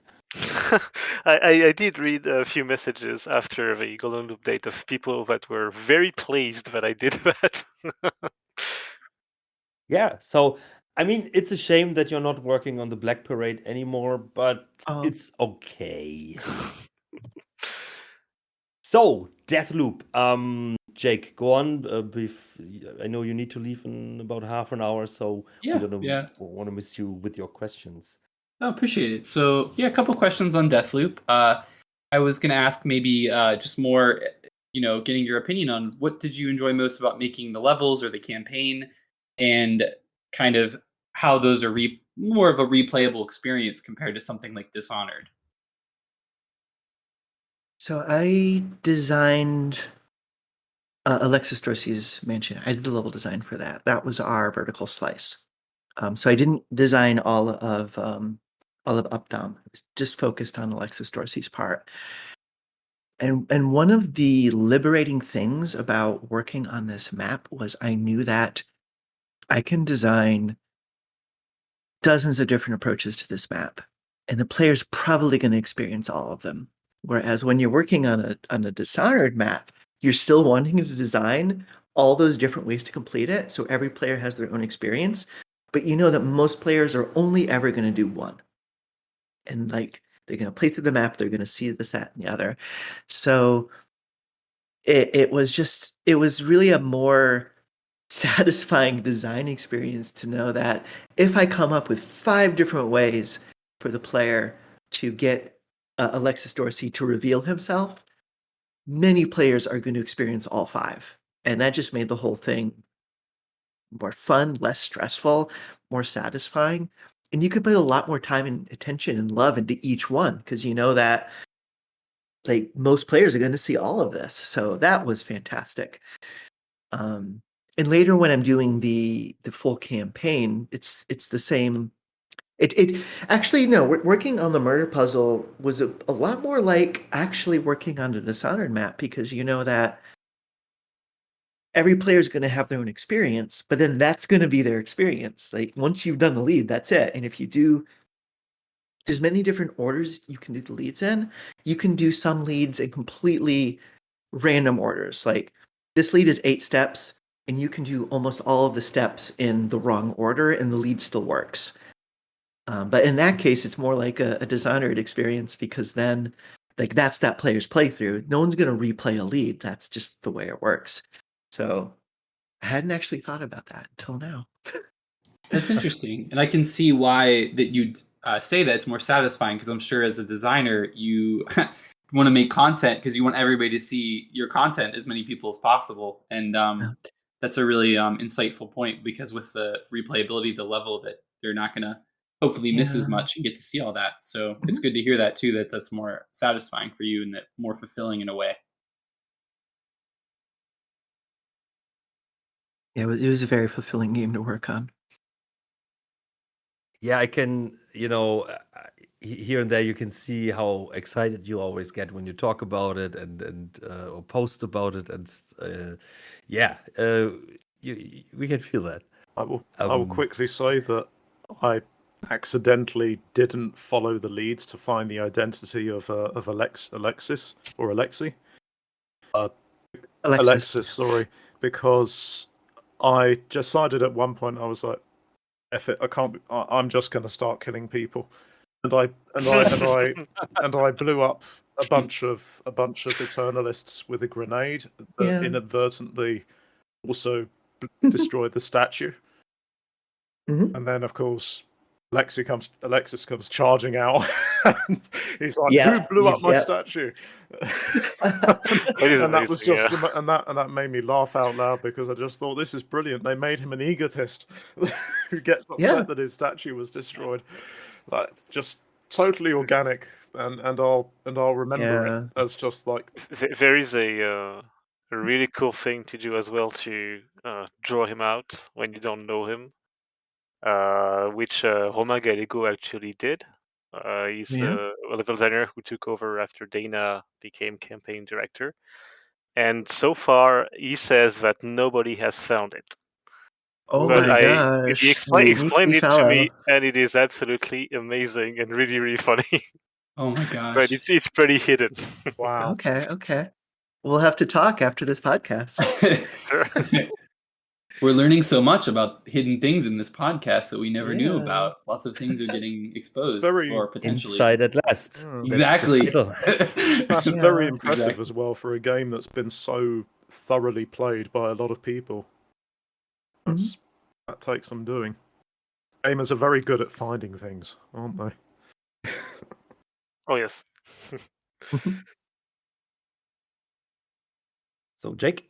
Yeah, sure. So the other question I had for Deathloop is, I know you mentioned before, Dana, about kind of breaking the lead in different ways, or finding the leads in different orders. But was there any kind of a consideration to sort of make, as far as you're aware of, make the loop kind of breakable in different ways? Because it kind of all, the ways it can kind of coalesce is different, but it kind of all leads kind of to the same place in terms of the ending. Was there any ever kind of discussion about having it done a different way? The final loop is actually the first thing I worked on Deathloop, even before I did level design for Alexis Dorsey's party, even before Alexis Dorsey's party was really more than just a block of text on a whiteboard. But no, actually, we always considered that there is only one perfect sequence for breaking the loop, and we wanted to make sure that solution was if we came up with 5 different ideas for how the player could break the loop, we were going to pick that one idea out of the 5 that everyone thought was our favorite, and we're going to make that the one. We didn't want to. We wanted, like, this is like this is Colt's story. This is Juliana's story. This is the story of the Visionaries, and we wanted to make the conclusion to this as satisfying as possible. And from our perspective for the game we were making, we felt like that meant we want the best version of the final loop that we could do. So that's why, from very early in the project, from the first day I was working on it, there was always just one solution to breaking the loop. We did occasionally just idly muse about other ways to, like, air quotes, win the game, other ways to make the credits roll. But it was never a alternate way to break the loop. It's a, what if there was a different solution to the game?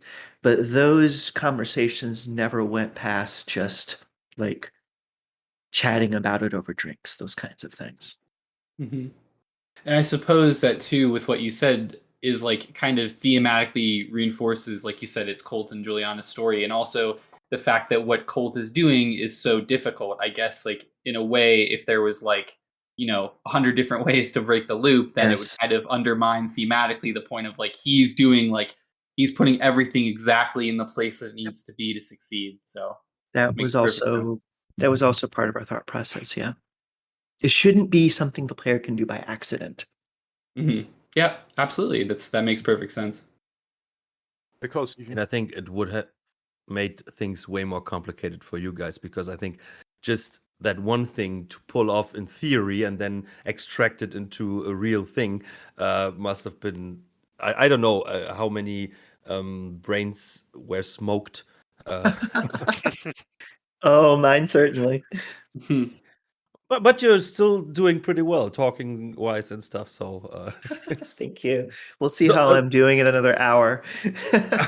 Okay. Stealth Docs, you wanted to say something. I just wanted to say, because Dana, you mentioned Colt and Juliana and the fact this is their story. I just wanted to say that out of all of the Arkane games that have been produced, from when I started playing them, which was from Dishonored 1 onwards, far and away, Deathloop has the most interesting protagonist going on for it. Like, I never got tired of hearing the banter between him and Juliana, and just it almost sort of started out, it was kind of Archer-esque. It reminded me a lot of that show Archer, which, if anyone... I wanted to say that. I'm sorry. It did initially. I mean, of course, later on it turns into something else. You learn more and things become a lot more kind of tragic. But yes, just there was so much more of a protagonist to sink my teeth into, and I really felt like as I was going through the game, I was just like imbibing this guy, and that's why I kind of made the decision in Alexis's mansion just to kill everyone, because I thought that's something Colt would probably do. Oh yeah, absolutely. He likes shooting things. He says he want to kill every last motherfucker on this island. Yes. Can I jump in on that? Yeah, because I also wanted to say, I personally think that the thing between Juliana and Colt is one of the best protagonist-antagonist experiences I had since, I don't know how long, maybe since Victoria and Garrett, and I really love those two guys. They are so amazing. Just today I watched a 1-hour video of all the scenes between them. Actually, to pick up, because at the end of the podcast I always put some voice lines at the end, and I really adored those two. I think Colt is such a cool character. I think everybody can somehow identify with him. And then there's Juliana. She's such a cold-hearted beast, I would say. But at the same time, since Triss Merigold, I think she's one of the most attractive women in fictional women in gaming. She's so amazing. I love her character, and she's so beautiful, and she's not sexualized, which I love. And everything is amazing about those two. The voices, the interactions. Yeah, such a great way you came, since Corvo not speaking, then Corvo speaking, and having the other character, and then now this is so amazing. I will say I like Dowd a lot. I do have a lot of fond memories of playing as Dowd, but yes, like definitely Colt and Juliana really did push the boat out there. So that whoever was involved in that, big congrats to them. A hell of a lot of stuff. I hope the team listens to this so they can hear all this well-deserved praise. I feel like the Ensemble cast is also a bit responsible for the Juliana and Colt feeling like what they are really. It really enhances them, I think, in a way that the different characters in previous games, like even in Prey, didn't. Which is not a problem in itself, but it's just so. The nature of the radio calls let those two just ad-lib sometimes, just improv. Yeah, and that couldn't have existed in any other games, and that there was this constant a cycle of Jason and Ozzy making these characters their own, and then the narrative team building off that, and then them taking it a step further, and then them building off of that. Yeah. And it was really fun to watch. It seemed One- like one they were thing having that- fun doing it for sure. Yeah. One thing that I really liked also is that unlike in for example Dishonored 2, all of your targets in Deathloop, including the random NPCs, they know who you are, which is really interesting Yeah. because they have Yeah. their own relationship with you. Mhm. We were dating, right? Sorry. You wanted to say something? No, I misheard. I don't think I heard you what you said. Sorry. I just tried to do an impression of Colt. It didn't work. Oh, sorry. No, I like the part where he's saying at the beginning, "We were dating, right?" And then after a while, yeah, we were dating. That was. I love those two, all of them. So I had a question, and I just realized that I actually could ask this question to both of you, to Skacky and you, Dana. Oh yeah. But of course, it was in my head. It was meant for you. Mhm. For Deathloop, you have been in a new position from level designer to campaign director. Was yeah. this a promotion for you? Yes, I considered it a promotion. It I this this change helped me a lot because I was in a bad place for a lot of reasons that go well beyond my work. But when you're doing the same thing over and over and over, year after year, and yes, there were some big multi-year projects, but there was also a lot of like shorter, like 1-year projects. So by the time we're working on Deathloop, I think that Alexis Dorsey's mansion was probably like the 8th map that I had designed for a AAA game, and I just needed a change. I needed something different. So in that respect, it's it's a change, is not necessarily a promotion, but also what had been happening with my work on um, on these games was I was increasingly seen as this person who takes like a very tiny part of the game and goes like 10 miles deep on it. And my scope was getting narrower and narrower and narrower and narrower and narrower. But then my contributions to the global project were getting less and less and less too. And I wanted to flip that on its head. I wanted to do the absolute complete opposite of that. I wanted to be able to have maybe much more superficial contributions, but to the whole game.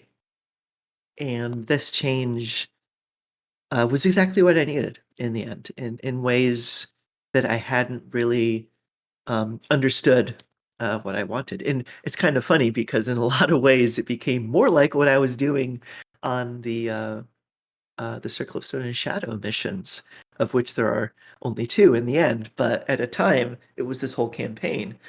So my campaign direction work was really closer to what I had just instinctively sought out back when I was doing Thief mods, of like, this is the work I'm the most comfortable doing. So it was a really important change for me. So like, technically, yes, it's a promotion, especially when it was upgraded to campaign director, which is obviously a promotion. But more than that, it was a big thing that helped me learn to love my work again.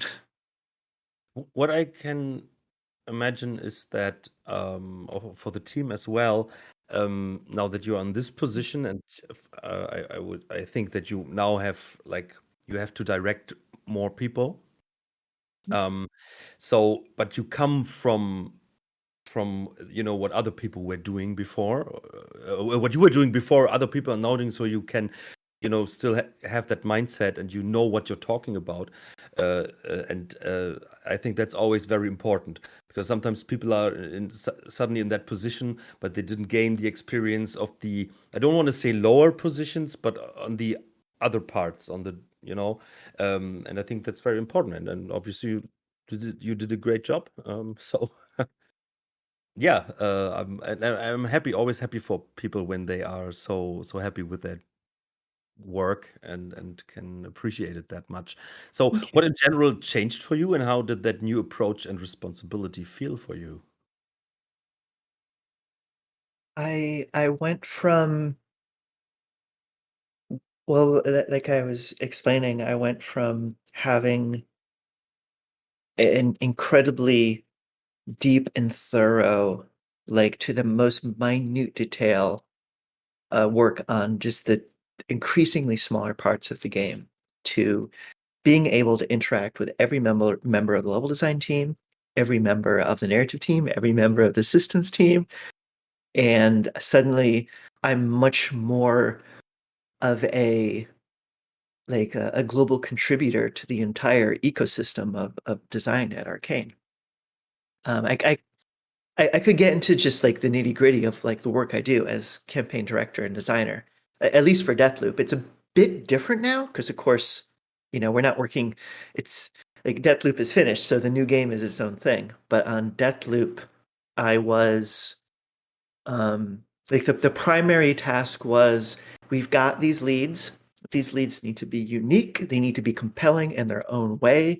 We want to avoid repetition in ways that feel boring, but actually encourage repetition in ways that feel like comfortable and make the player feel smart. Like let the player recognize the patterns in ways that are satisfying, but avoid like, oh, it's this again, which is this whole other just design problem that you're constantly facing in level design. But then, like the big surprise was, we had to redesign the entire beginning of the game, and then like suddenly, like 8 months, like 6 to 8 months of my work on Deathloop was just working on that first hour and a half of the game.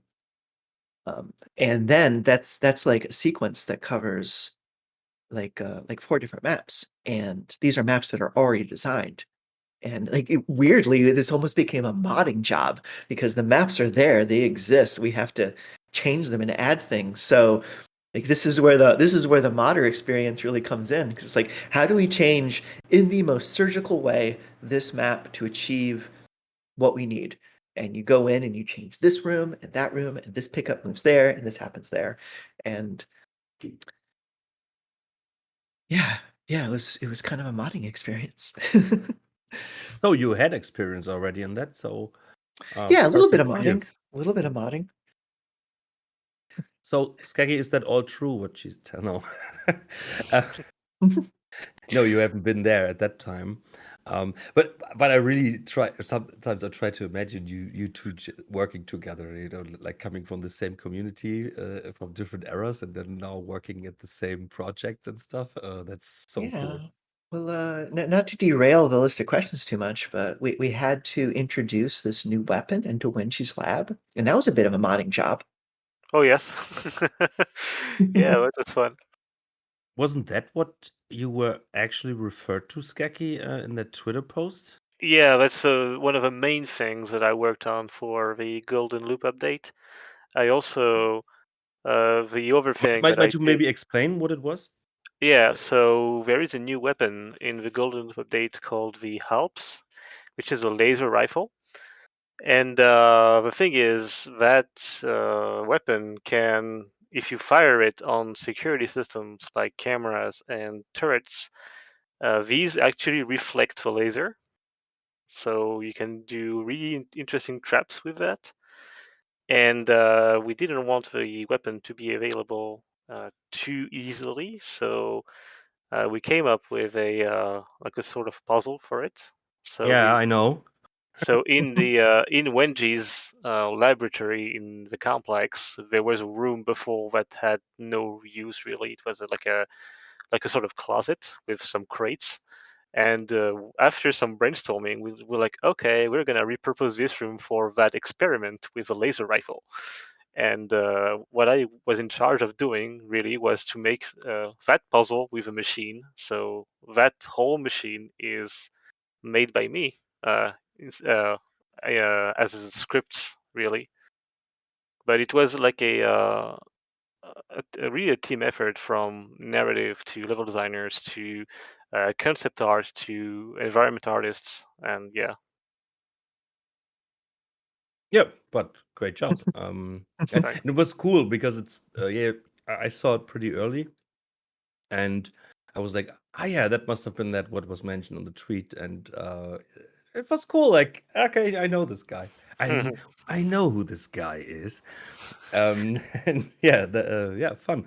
But the other main thing that I did for it also is there's a new enemy called the Paint Bomber, and I was mostly responsible for placing these guys in the maps. So I opened all the maps, went through every scenario in these maps, and I'm like, okay, so here they make sense, they're pretty cool, and nah, they're not fitting here, so I'm not gonna place any. And I placed them in like pretty sadistic ways also, which makes me laugh when I think about it. But yeah. So next question is from Ariane from YouTube, and the question is a question for Dana. Oh, surprise! If you look back to when Deathloop was starting its production with your memories intact, okay, what would you add, change, or give more time towards while developing it again? Also, thank you for making the flooded district. Oh, there was the flooded district mentioned. I've got a very boring answer to this. That's great. That's fine. Which I have this whole talk that I've been doing at all the various conferences, and it's up on YouTube. It's available now. Anyone can watch it, about what we went through to redesign the entire like first 2 hours of the game, like during alpha. And my goodness, wouldn't it have been nice for us to have just had like that foresight to design it like this from the very beginning? Oh, it would have made life so much easier, but that's just not how it goes. But honestly, it's kind of a tricky question to answer. I'm really happy with the way the game turned out, and maybe in another decade I can look back and be like, oh, I really wish we had done this. But for now, though, to be fair, I do wish we had done more with Harriet. But also, you can't put like the same level of work to everything equally. It's just not reasonable. You don't have the time. The project can't support it. But still, I think that we could have done more with her and her character and her mission and just like her global impact on the game world. So if I had a chance to go back, I would want to explore that. So for the Diamond Loop update. Platinum loop update, yeah. Yeah, okay. Yeah. Mithril loop update. Oh. Ooh. Escargot. So then there's this mysterious Stealth Docs, and maybe he wants to ask his lengthy question. Oh gosh. Yes, please, Stealth Docs. Okay, so for listeners, this is a bit lengthy and needs a bit of context because not everyone was sort of as aware of the discourse as some of us. But Deathloop started a lot of conversations about game design, but one of the more low-key and interesting ones I noticed was about accessibility, particularly with regard to disabled gamers. And video games, I think we all know by this point, they're a weird media that kind of shut down on consumers if we're unable to meet the challenges the games present to us. You know, it's like, no more, you can't proceed. So it was great to see a range of deeper options patched into Deathloop to enable gamers to customize their experiences, and this basically meant more people could play Deathloop and finish it. And I just wanted to ask a couple of questions based on this. So the first one is, do you think that designing for accessibility is something that's becoming more of a conscious choice in mainstream game design and development? As a sort of follow-on from that, how do you think you can reconcile accessibility design and the gamers who benefit from it with the weird gaming culture that we are all part of that holds difficulty and all of these criteria you have to meet within the game as an iconic aspect of the medium? First of all, yes, it definitely is, and I love it. Disclaimer, I am not an accessibility designer. I'm very dedicated to it though, and I'm trying my best to learn it. But just to like state like the theory or the thesis of what accessibility design all about, it's not about making games easier. It's not about getting rid of hard games. It's to say that, okay, on a scale of 1 to 10, the game we're designing is an 8 for an able-bodied player. And the goal of accessibility design is to make sure that a disabled player, no matter their disability, they can also experience the game at a difficulty level 8. Whereas if there was no accessibility features, they might be having a difficulty level of like 12, 18, 99. So it levels the playing field, and it's like, it's not about making a game easier. It's about making sure that regardless of your disability, you can experience the game at the difficulty level that was intended for an able-bodied player. That's a fantastic way of putting it. I mean, and just totally. It is. That's an absolutely fantastic way of putting it, because I mean, it's very easy from a gamer-centric perspective, because it's a thing that it's pretty much a thing that you do alone, right? Games are a weird thing where, like books, you're just reading them by yourself. Games, you're playing them by yourself. So everyone immediately looks at accessibility options, just think, well, this is just going to make the game easier for me. And here I am sat here thinking, well, don't use them then. Like, it's like you can like having accessibility built into a game so that it doesn't just seem oppressive for a section of its audience, doesn't detract from the experiences of other members of that audience, including yourself. And I mean, this is an ongoing thing, right? This is an ongoing discourse that we're seeing pop up. And it's interesting. It was interesting seeing Deathloop released within the context of that, because there was one particular video I watched, I think, from a man called Steve Saylor, who... Yes, I follow him on Twitter. Yeah, I think I know. And honestly, I'm like, everything I just explained to you comes from the people like in the actual accessibility like design community who I'm following. So all I just did was explain to you what they've already explained to me. Skacky, you wanted to say something, I think? No, I said that I think I know who this person is. Okay. He does accessibility reviews on YouTube for, I think, mostly mainstream games, and it was just it was interesting to me, because I'm an able-bodied gamer, and so I've never had to think about these things. The closest I've come to accessibility design prior to this was I have a couple of friends who are colorblind, and on games like Call of Duty, ask me what color is the helicopter on the map, because they can't tell if it's an enemy helicopter or a friend helicopter. And as much as we can all dunk on Call of Duty, happily, but that was one of the first games that started to look at accessibility options, because so many people played it, and they had so much feedback from people who had a more difficult time playing it than others because of the accessibility options that were missing from it. The good thing with more accessibility options is also that they can benefit even able-bodied players. Like, I am able-bodied, but I am left-handed, and many games do not allow me to rebind my keys in ways that I would like. For me to be, like, for example, I know that it will sound heretical to many players, but I do not use like WASD to move. I use the arrow keys on the right, because I use my mouse with my left hand. And many games you cannot rebind these keys for movement, and it's really annoying. You should have started playing in the 90s. I was going to say, this is how it used to be, right? We used to have. I don't know.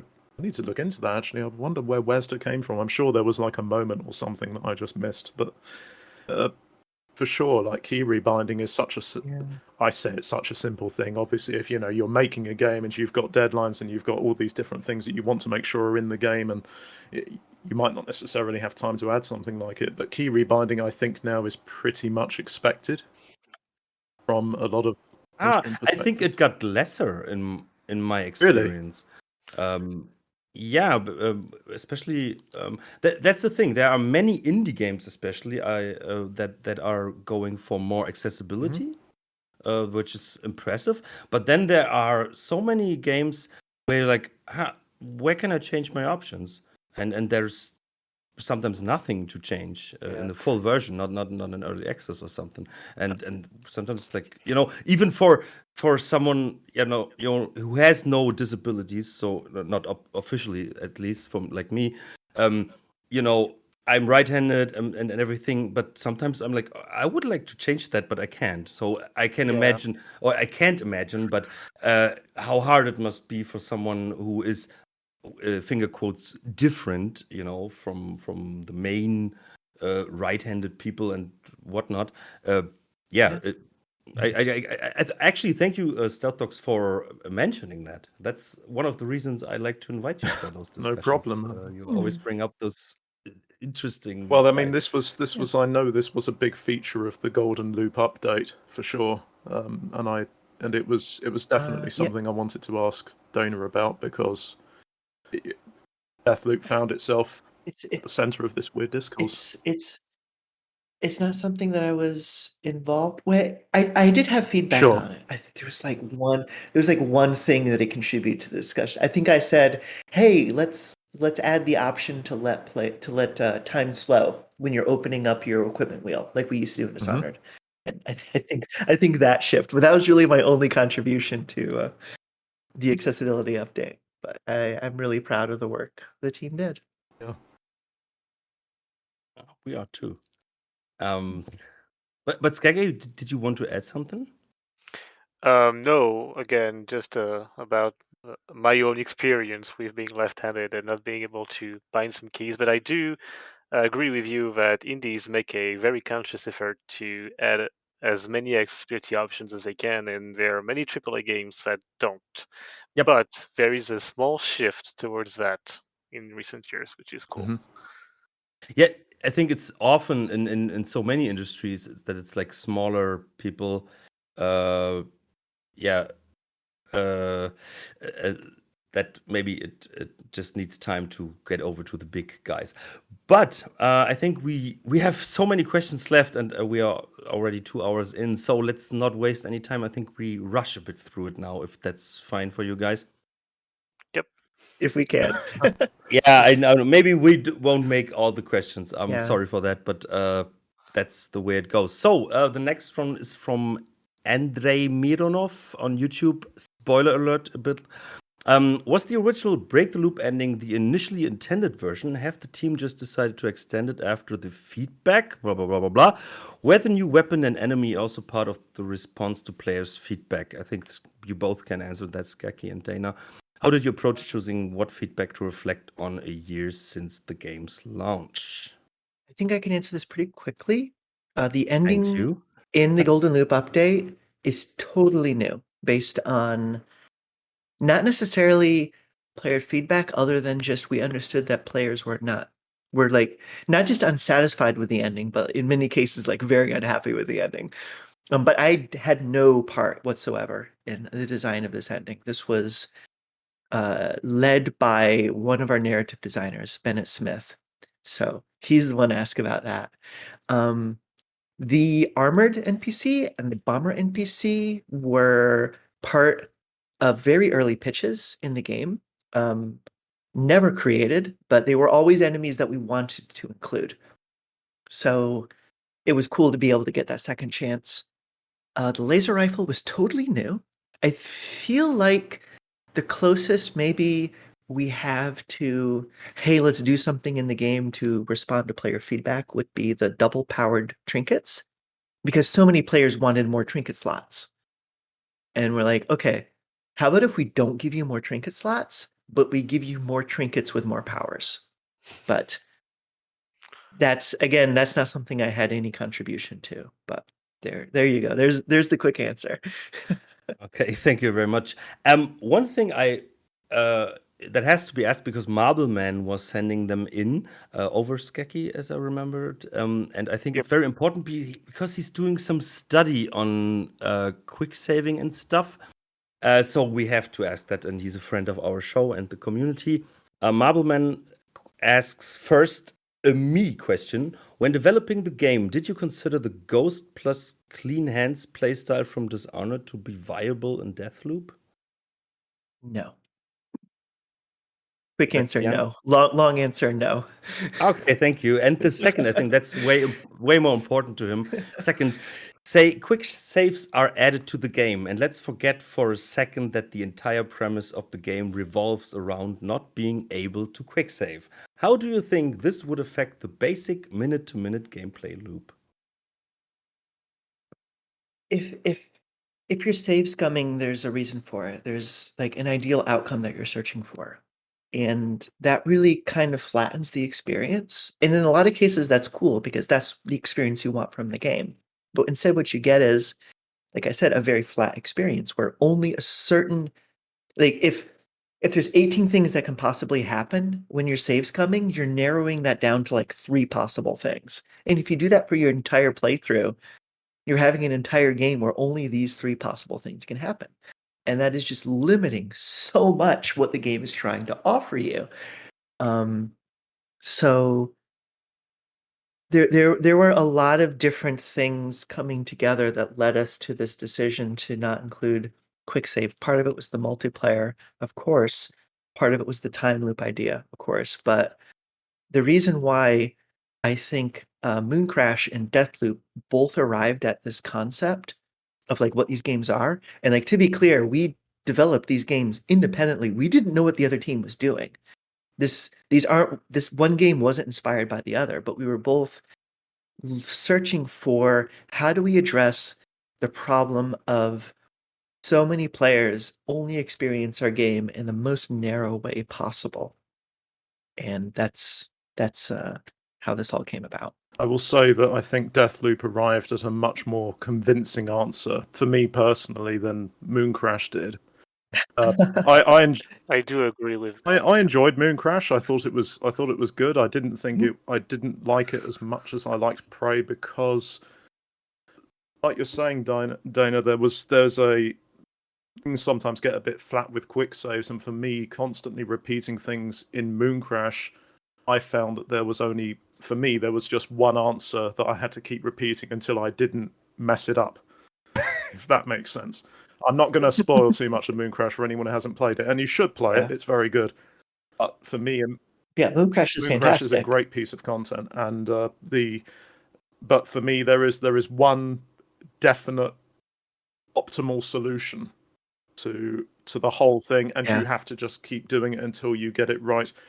With Deathloop, there's a lot of probing, there's a lot of investigating, there's a lot of ascertaining, and there's lots of distraction things. I say they're distractions. They're little side quests, neat side quests where you can find weapons and gear and interesting things along the way.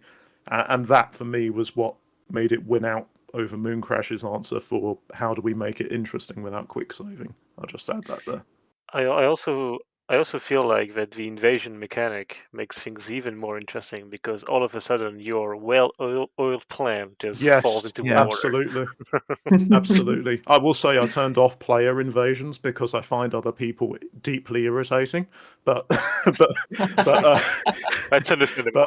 But even so, Juliana was a terrifying presence, and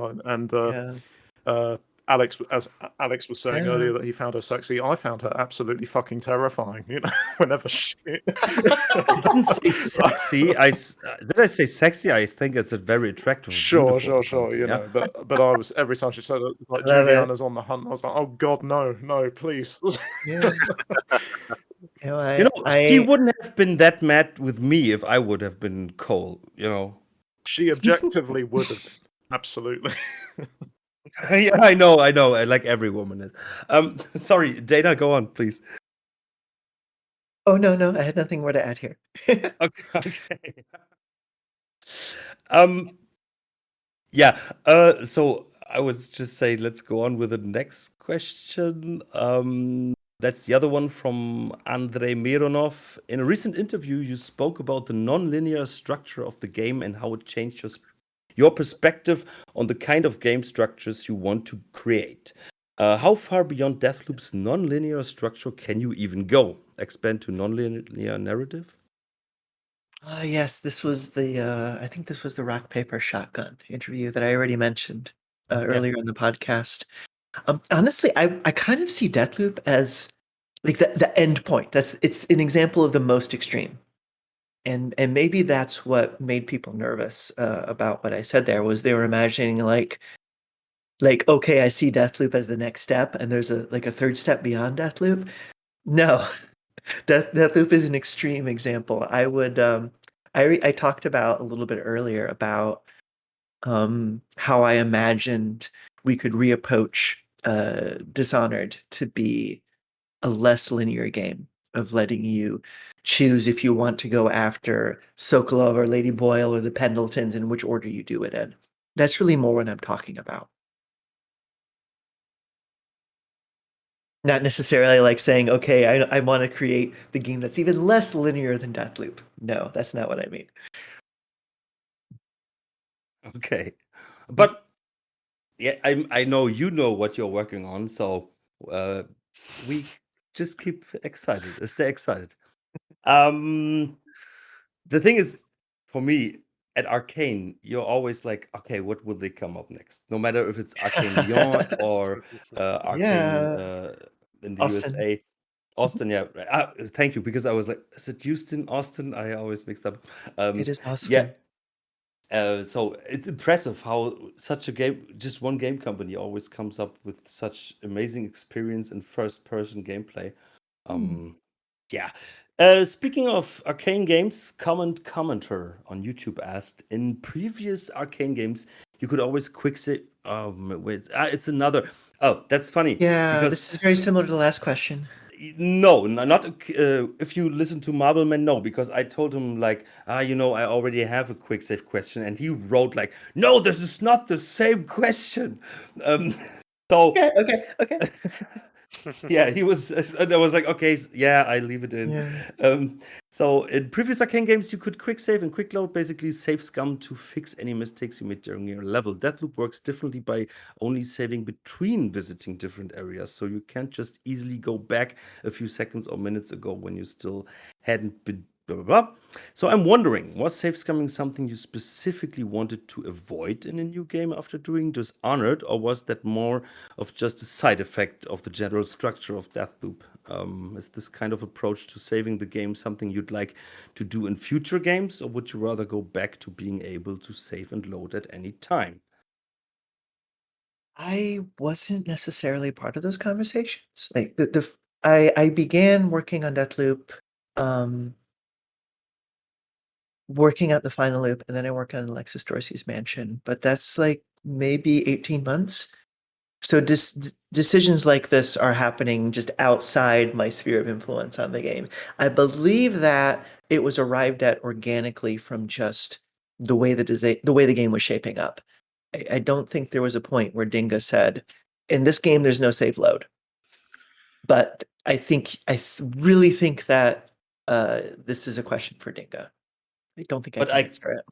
can imagine for the concept of Deathloop that Yeah. this must have been something at one point, because I think quick load and quick saving is something many players take for granted, but then considering the approach of the game, Mhm. yeah. But yeah, it was a totally different question, Marbleman. So And I gave a totally different answer, which was ask Dinga. yeah, I'm perfect. sorry, but I know that like as soon as you bring in multiplayer to the equation, your save load model changes dramatically. Yeah. But there could have been someone saying, what if we only block a quick save when there's an invasion? Because a lot of people haven't noticed that during combat and Dishonored, saving is blocked. You can't save your game during combat. Yep. Yeah. So we could have done something like that, but again, I wasn't part of any of these conversations. I don't know. But I think for Deathloop, it actually doesn't make sense really. So I'm or in it the end, would I'm ruin. very happy with the decision we made because, like I was saying before, this allows every player to get the full experience of the game we're making. Where if you're save scumming, there's so many different scenarios you just never see. I think you learned a lot from Filter. That's it.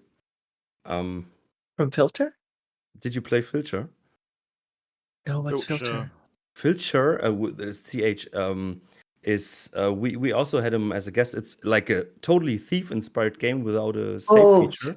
Filter. No, I don't think I played it. I'm sorry. Huge You can't recommendation. hold that against. I think You from can't all of hold us. that against Dana, Alex. Like Filter came out the same day as Deathloop. Like she was probably like Yes, really that's right. preoccupied with just like the release and all of the Joking stuff as leading up to it. You always. know?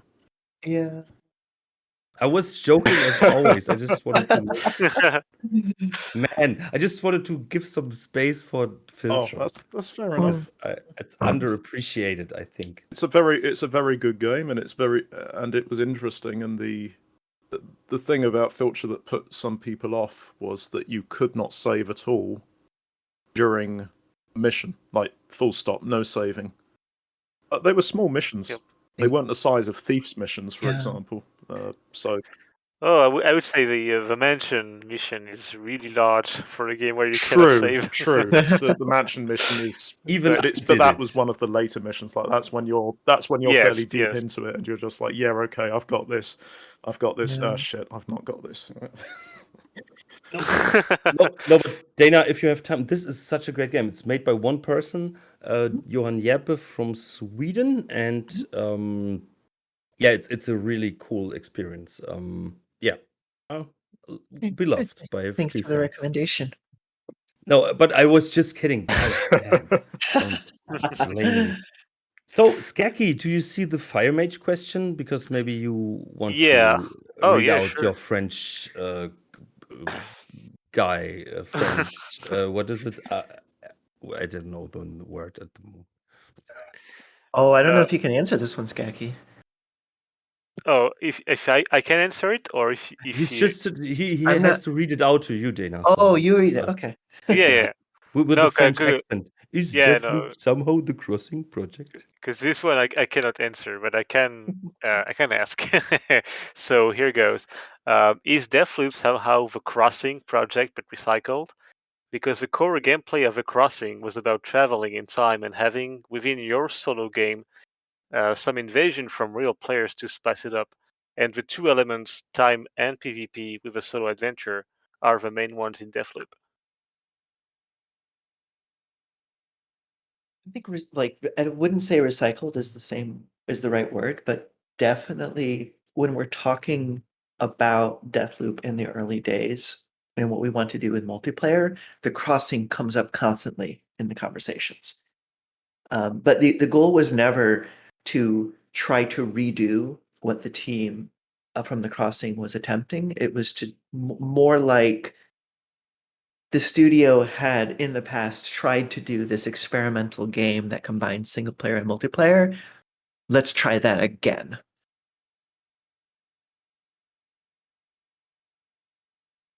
So that's your answer.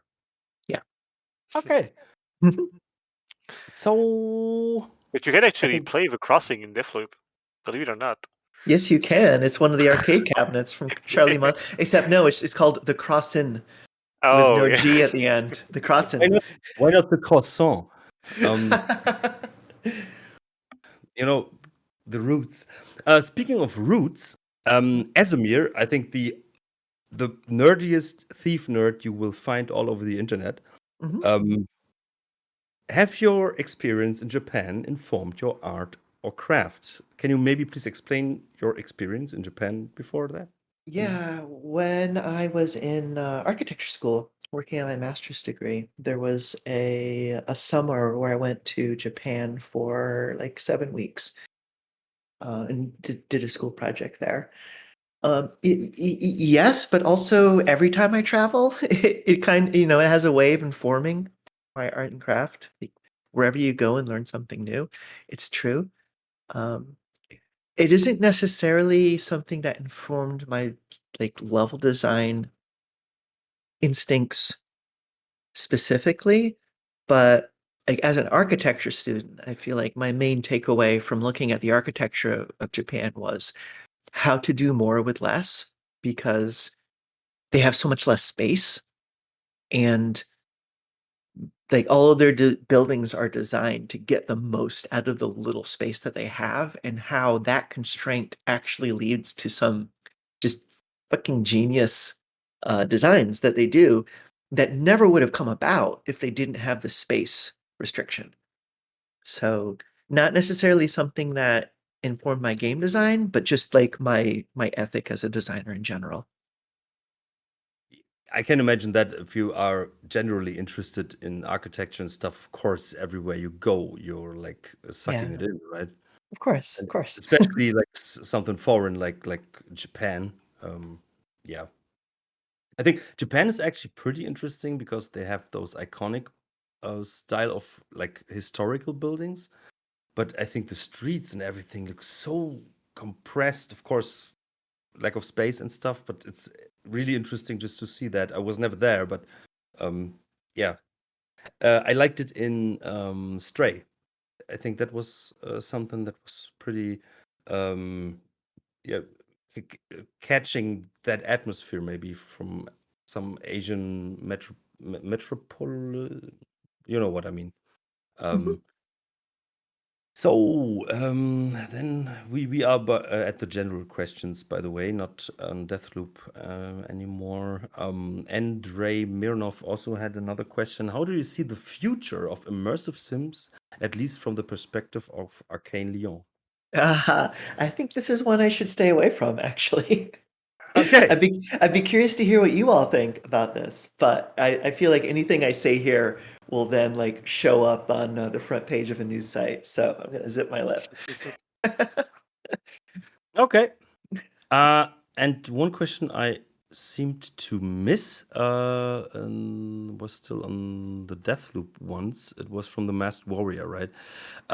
Despite the comparison Deathloop gets are always with Mooncrash and other time loop themed games, I always thought that the game is more some sort of evolution of a crack in the slab from Dishonored 2 from a certain point of view.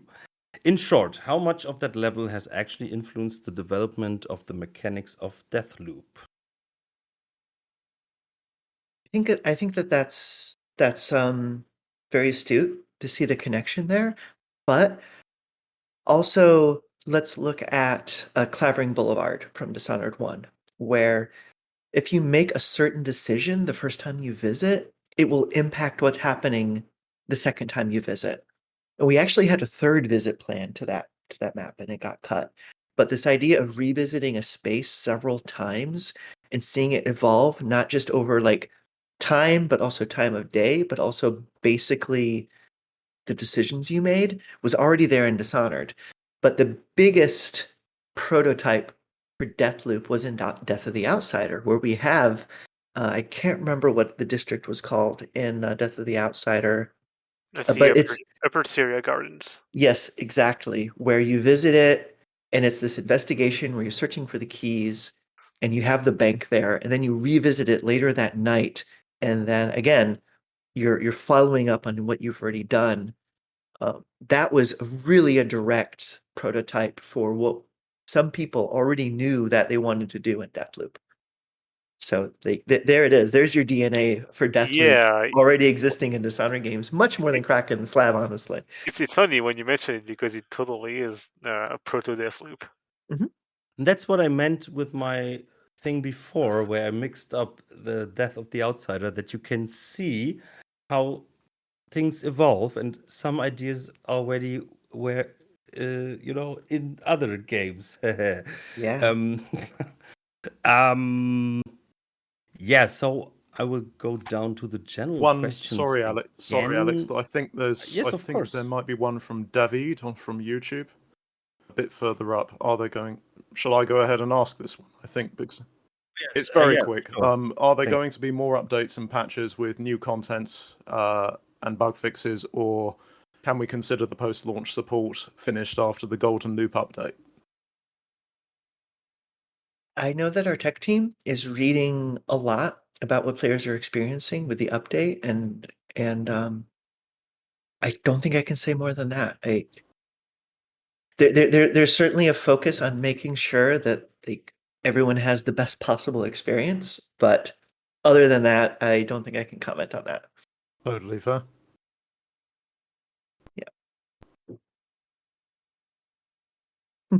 So now, Phantom or ppportal.cow, what are you doing game-wise in your spare time, if anything? Design, coding, or perhaps just playing?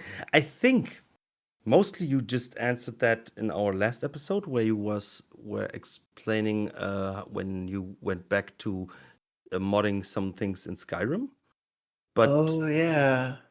maybe there's more, like yeah, in your spare time, anything. Spoiler alert, I saw somewhere in here someone basically was like, what's the question someone what is the question you wish someone would ask? And I was going to use that spot to talk about my Skyrim mods. But to more specifically answer this question, lately, I've like this year in particular, I've been working on my presentations that I've been doing at the conferences all over Europe, and that's taken up a lot of my spare time. But I just honestly, I love doing it. I've really enjoyed putting together these very just active and animated presentations that I can then walk people through and talk about the work I've done on Deathloop, and like just recently in Paris about my career in general, like my life story in 20 minutes, as I said. So that's kind of has evolved into like what is my hobby in the past year. I think if So yeah. if people follow your Twitter, we could read a lot about it. Yes, indeed. So yeah, since the question was from Twitter, just follow Dana Night and you know what she's doing and what's going on in her mind. Exactly. You'll see my opinions on various TV shows too. Yeah. And then follow Daniel Tron if you want to have opinions about movies. It's also very interesting. So another question from Twitter, from I would say Mehdi. What are your thoughts regarding the future of stealth and immersive sim genres in AAA gaming in general, not just Arkane? Also, how much of the no, just answer that, please. The first question. Really tricky question to answer, and I'm not sure that I can. This So, is what shall I maybe- try answering? I Shall know- I try answering this one? I know I'm very impressed and fascinated by the work that's being done in the indie scene revolving around immersive sim. I actually this year put together a panel for GDC hosted by Harvey Smith, which involved designers from various indie immersive sims. So we have representatives from Gloomwood and Skin Deep and Tangiers and Peripetia. We're all there talking about their games. Not all stealth games. Some of them are more like Deus Ex Life. Gloomwood is definitely a thief-like. And I don't think that's available on YouTube yet. Hopefully, eventually GDC will put that online, and everyone can watch it. But I was very excited to be able to put that together. I was disappointed to not be able to be there in person, but that was when Omicron was really tearing through everything, and I just like, there's no way I'm going to fly to San Francisco with this going on. So, and I had just been in Los Angeles a couple of months before that for the Game Awards, so I wasn't really too interested in doing another trip to California. That's a very long flight. But yeah, imagine, yeah. yes. But yeah, I have been keeping a close eye on what's happening in the indie world about immersive sims and stealth genre. But Stealth Dogs, you had some ideas, so maybe. No, I mean before Dana just totally filled in what I was going to say. That was absolutely what I was going to say. That the indie game sector is very much picking up the ball and running with it in terms of how the stealth genre has evolved and is evolving. There has been so many takes on stealth games and what stealth games can be. They flipped it from 3D to 2D to and just a range of these experiences and the breadth of variety that you have in this weird little genre we're all fascinated by. You can have something that is as you can have Deathloop, and you can have a game like Alien Isolation, and somehow they have components in them that fit within a certain genre of game, and it's fascinating how you can just have that. So really, like, I feel that indies have kind of pushed AAA games to explore a little bit more. Or that's not fair. Indies have inspired devs within AAA spaces to push things forward more, because I think 2007, 2008 happened, and people suddenly realized, oh, indie games exist. They're a thing. And they're selling all these really unique, interesting experiences. Oh, what? People want to play pixel games still now? Like, this is a thing? Like, there was a real kind of effort on the part of indie devs to get people to realize that games are not just the latest graphics, the latest hardware, the latest tech to showcase things. I think. I think Minecraft was the initial. Yes, Minecraft was a big mover in that regard as well, because like you could not look at Minecraft in, I think it was the mid-2000s when the beta launched. No one would have thought that would be as big as it was, as it has become now. I was shocked to learn that it's still a thing, that people are still playing it. Why I mentioned this was because what you just described, it was not very beautiful, and it was indie, but it was very successful, and people didn't care, or actually it was very charming from that style. And I think that all those things together inspired people to, hey, there's actually interest in games like that, or in directions like that, and I think that opened up so much, and I think without Minecraft and maybe some other games, we wouldn't have that. That maybe studios would feel like, hey, let's try and do this. They're maybe more brave. I agree with everything you said, except one thing, Alex. Minecraft is absolutely beautiful. Especially with the ray tracing update. But I didn't think it was ugly. I didn't care. I still play Thief. So it's not a beautiful game in regards as you see it, but it's fun, and Minecraft was fun, and it was charming. It was Lego in first person. So I see from your markings, Dana, that you want to have that question as well. It's a very big question. I was just reading through it.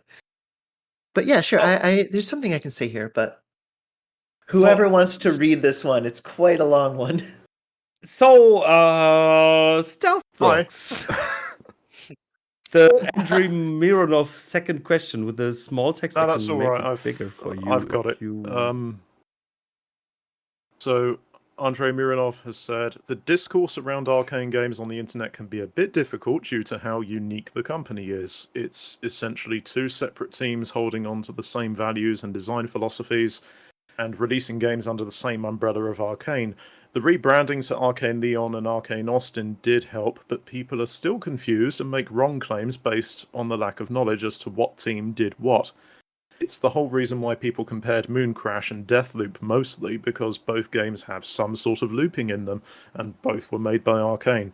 At this point, it's obvious that both teams are more distinct than ever. The question is, how does the team feel about these types of comparisons? Are they healthy or not? If someone is loving our games, we never mind if someone doesn't know which team made which game. If we always want the praise to go to the right people, and like we'll do that. If like someone is praising Prey to us, we'll pass that along to the Austin team, or if they're getting praise for Deathloop, they'll pass it along to us. Of course, what hurts, and like as us individually, is if someone does that though in a mean way of like holding one game above the other to dunk on the other studio, or to just say something like I think Mooncrash is better than Deathloop, and therefore Deathloop is a failure or something like that, or the inverse of that. Always really feels bad because like, hey, you're saying something mean about our friends. Like these two studios aren't in competition. Where we're family. Like not in the sense that like corporates would say like, oh, we're all a family, but more like sister studios, that kind of thing. And we have our cousin studios and our second cousin studios and so forth. But of course, the two Arkanes are linked through this shared history. So if someone is praising Deathloop by putting down Mooncrash, none of us are happy. And the inverse is true. But if there's a lot of people who don't know that Deathloop wasn't made by the same people who made Fallout. But if someone is like praising the games and grouping them together, like we don't mind. It's fine. And like oh, Bethesda, I loved Fallout. Let me try out Deathloop. Like, yeah, cool. We'll take it. So it really just depends on if it's being done in a positive or a negative way. Yeah, I think since it's not like Rockstar North or that this it wasn't separated on the name, and I think I was since we talked to Anthony Huso, who's working in Austin, Pura, I didn't know that before him, so I think it's hard for people to actually recognize, but it's with a lot of brands like that. Yeah, I ideally no one should have to know that. They just should see this is an Arkane game, and they should know what they're getting. Yeah, and for me, I personally, I'm like, hey, I loved all the games. Deathloop maybe is my favorite, but yeah, for a different reason. I could tell you off record, but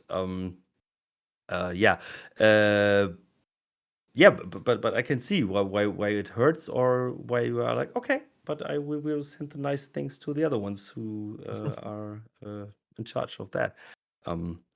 Yes, but I think now we Can covered I quickly everything. ask a question to close out the generals for Dana and for Skacky? Actually, I want to ask this of both of them. Of course.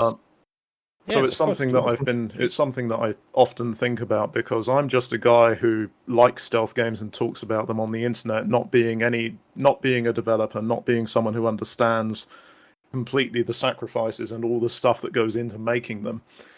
You guys obviously came from a background of loving these things and then going behind the curtain and seeing how everything works and how everything is put together and learning how everything is put together yourselves and building things yourselves.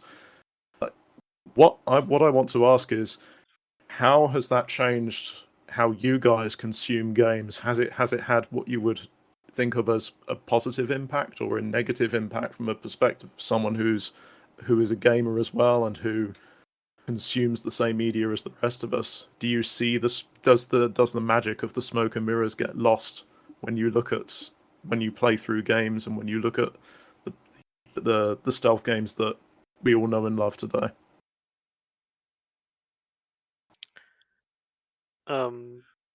In my case, not at all. I'm always really impressed by what I see in games. Doesn't even matter which genre they are. Obviously, when it comes to stealth, I like my stealth more involving than arcade stealth. So I will always prefer games that put emphasis on like more complex stealth really than just line of sight. But when it comes to games in general, like for example, when I played Elden Ring, I was just flabbergasted as a player and as a designer as well, because I was like, how the hell did they do this? You know, it's really humbling when you look at that. So yeah. I don't think the magic has been lost any more so than it's natural to be critical of if you're a designer, you're going to analyze what you're working on no matter what. It is like I think that's the same if you are doing this as an amateur or have been a professional for 15 years. Hopefully in the latter case, you're doing it more smartly. But no, I can still play games and enjoy them. Maybe I think probably the only small difference I can nail down is being able to work in this genre has maybe freed me up to be able to enjoy more genres more, because I no longer feel like, oh no, I love immersive sims and I only want to play immersive sims and I'm only looking for more immersive sims. Like, well, no, I'm making them. If I want more immersive sims, I make another one. So now I can broaden out and I can look at other games I maybe normally wouldn't have considered playing. Be like, let's see what else the world has to offer there. Oh, it's great to hear from both of you. Like, it's speaking purely for myself. It's probably one of the reasons why I just never took that step. I was always worried that if I was working on the thing that I loved, it would become too much for me, and I just wouldn't want to enjoy it in my free time anymore. I do. That's why I don't have children. Oh. I just work with them. Yeah. I do play games probably more rarely than I'd like, because at the end of a long workday, I don't necessarily want to sit in front of the computer or a console. It's like, I need a break from that. I'm going to watch a series or something. I'm just going to go to bed. Yeah, I'm the same as Dana. I'm just a huge film and series eater rather than games, really. When I play games, I usually play one game for like 2 months straight. Then I just completely stop playing, and then I do that again in like 3 or 4 months. But yeah, it's the same actually with modding. Like when you spend, I don't know, like 7, 8 hours a day on the editor, and you're like, oh, I want to make a thief map, but it's like, I don't really want to. Totally understandable. Yeah.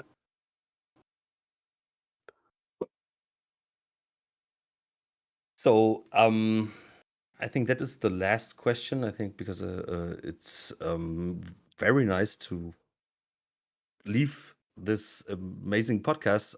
From Seth, what is a question, Dana, you wish someone would ask? I saw this question a couple of days ago and I had been thinking, how do I answer this? And I actually worked it out, what I wanted to do. I treated this as like my free space to talk about what I want to. So what I did was like, okay, and this is something I had been like maybe thinking of doing a Twitter thread about, but it just never seemed right. And I think the podcast is a much cooler place to do it, which is I wanted to rank my feelings about my productions. This isn't a ranking of the games. This is a ranking of looking back on these productions, like which are the ones I have the best feelings about, whether it's nostalgia or just like this felt like an important moment in my life or whatever. But then I thought, let's limit it to the top 7, because I don't want it to sound like I'm like being overly critical or dunking on or talking shit about any of these projects, which wasn't the goal. So I broke this down into basically 13 projects.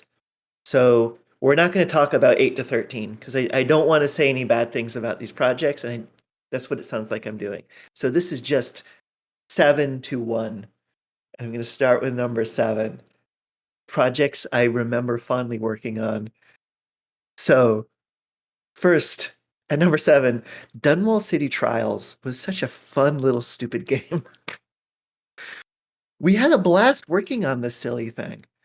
It was so great to, after having this intense experience of working on Dishonored, break out into this smaller team and like, let's do something that doesn't matter. And we're just going to have fun.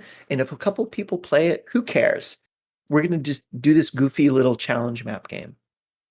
And that was actually my first time working directly with who would become the creative director of Deathloop, Ninga Bakaba. So that was our first professional experience together because we hadn't really interacted on Dishonored. So that's number 7. And I also wanted to use this as a way to, because I very rarely talk publicly about my Skyrim mods, and I've been kind of warming up to the idea letting people in on this, because I kind of just treat it as like this little anonymous thing I did. But my name on Skyrim Nexus, or I'm not sure how they call it. It's like the Nexus mod sites in the Skyrim section, Skyrim Special Edition. On that site, I went by something obscure. And so at number 6, I have what I called the Finding series. So this is actually 4 mods, but these are all quest line updates. And these range from overhauls to bug fixes. And this is before I was doing campaign design work on Deathloop. I started working on this, but this is part of what helped me understand that this is something I'm really interested in, and taking like a quest line and just fine tuning it. And in some cases, like figuring out that there was actually more to this quest that the original designers cut and trying to restore it. And sometimes it involved like weirdly splicing the audio. Like I would take like 6 lines from the existing of like vocal resources of the game and just opening up in an audio editor and just trying to cut it together into a new line with very mixed results. But I had a lot of fun working on these. So those mods were, I think the best one was Finding Helgi. And there's a couple of other, what's the other? There was Finding Darkethus was the first one. That's your sole Argonian companion. And the quest line to find him was this just unfortunately very bare bones, and I wanted to do a little bit more with that.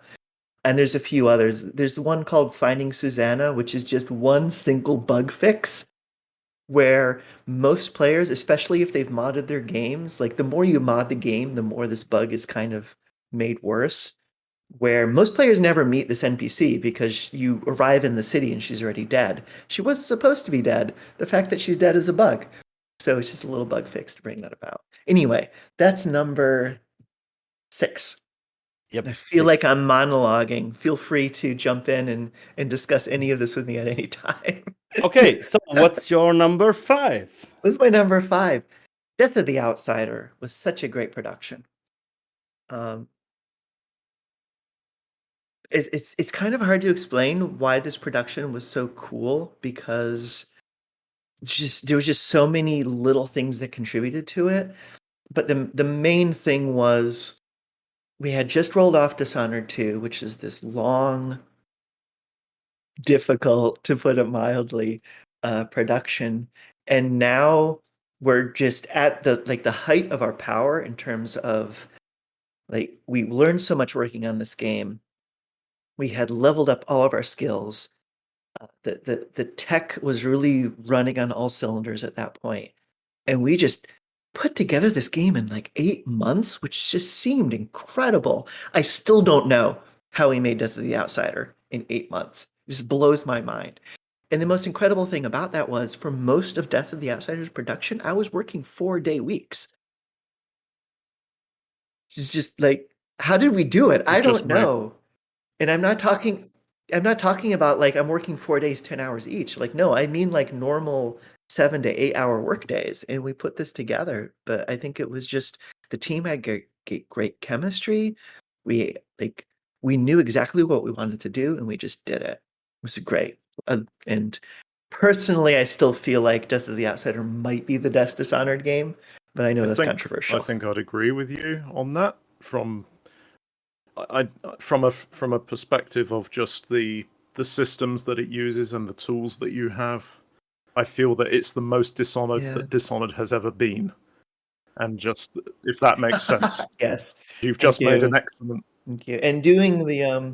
I was just going to say, you've just made an excellent point for why the 4-day week is the way forward. It just goes to show you. I was making a bank heist. I was basically making a thief fan mission in Dishonored. So like yeah, sure, I'm happy. That mission was an that was a it was, there was so much trauma involved in getting to the rooftop of that bank for me. and I would always remember when I got up to the top, I found a sword stuck in a bonfire, and I thought, I was really skeptical about that Easter egg because that was done by the level artist, Valentin Levelin, and I hadn't yet played Dark Souls. So he's doing this, and I'm like, "What are you doing? What is this? What's this about?"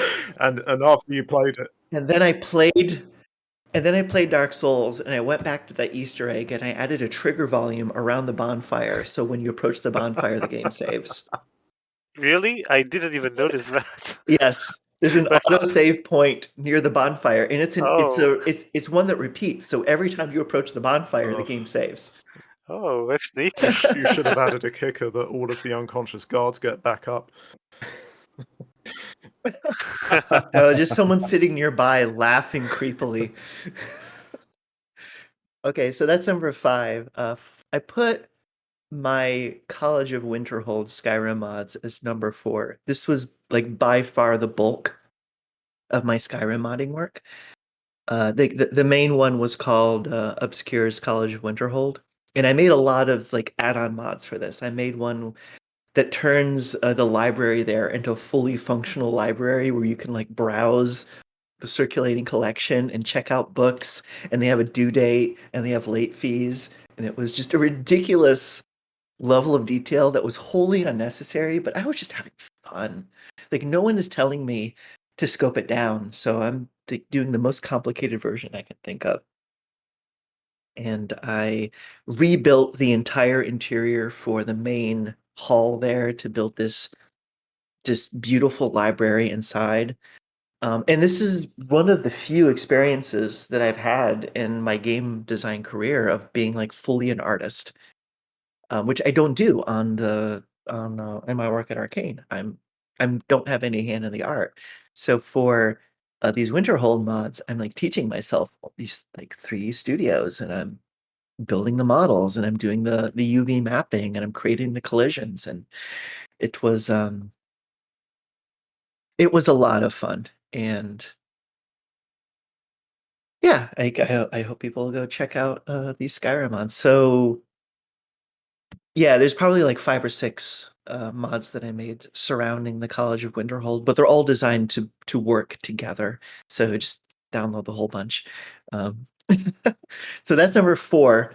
Number 3, the one and only thief mod on this list, Fables of the Penitent Thief. I loved making this thing. So fun. I unfortunately haven't Feel free played to it. check. Oh, well, if you ever feel like checking out some Thief mods, please give it a try. It's really, I of course I don't know what's been made in the Thief modding world since, but at the time it was like nothing else had been done like that.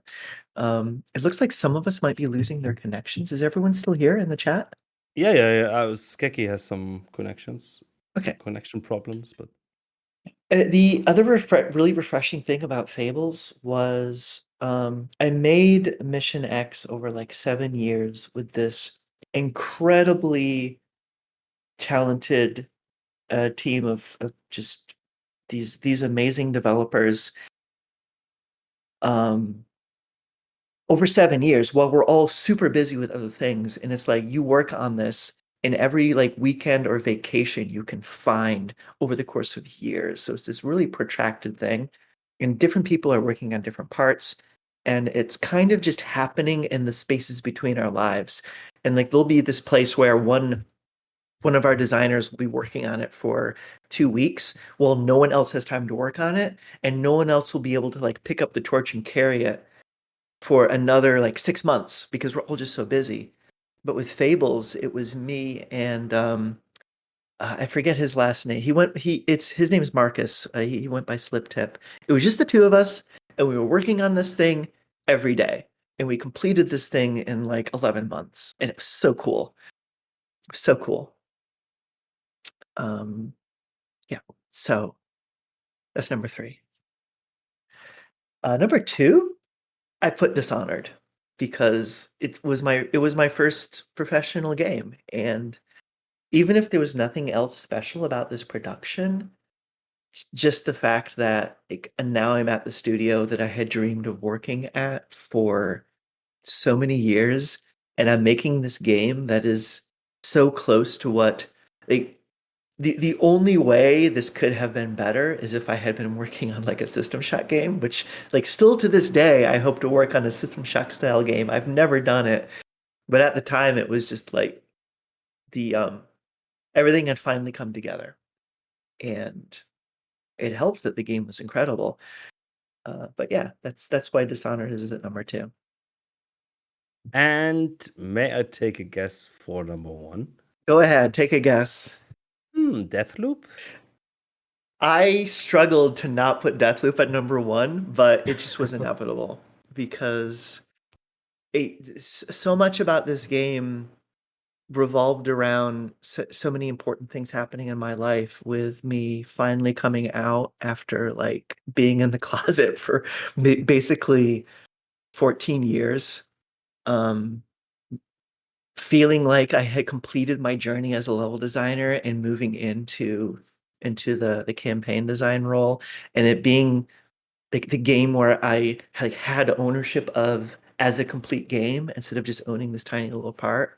So even though in many respects this was kind of a nightmare production in a lot of ways, but like this was probably the most difficult game to make out of all these because of the pandemic, because of just the way we had to redo the beginning of the game. So much stress and so many problems, but it's still just the most special game in my life.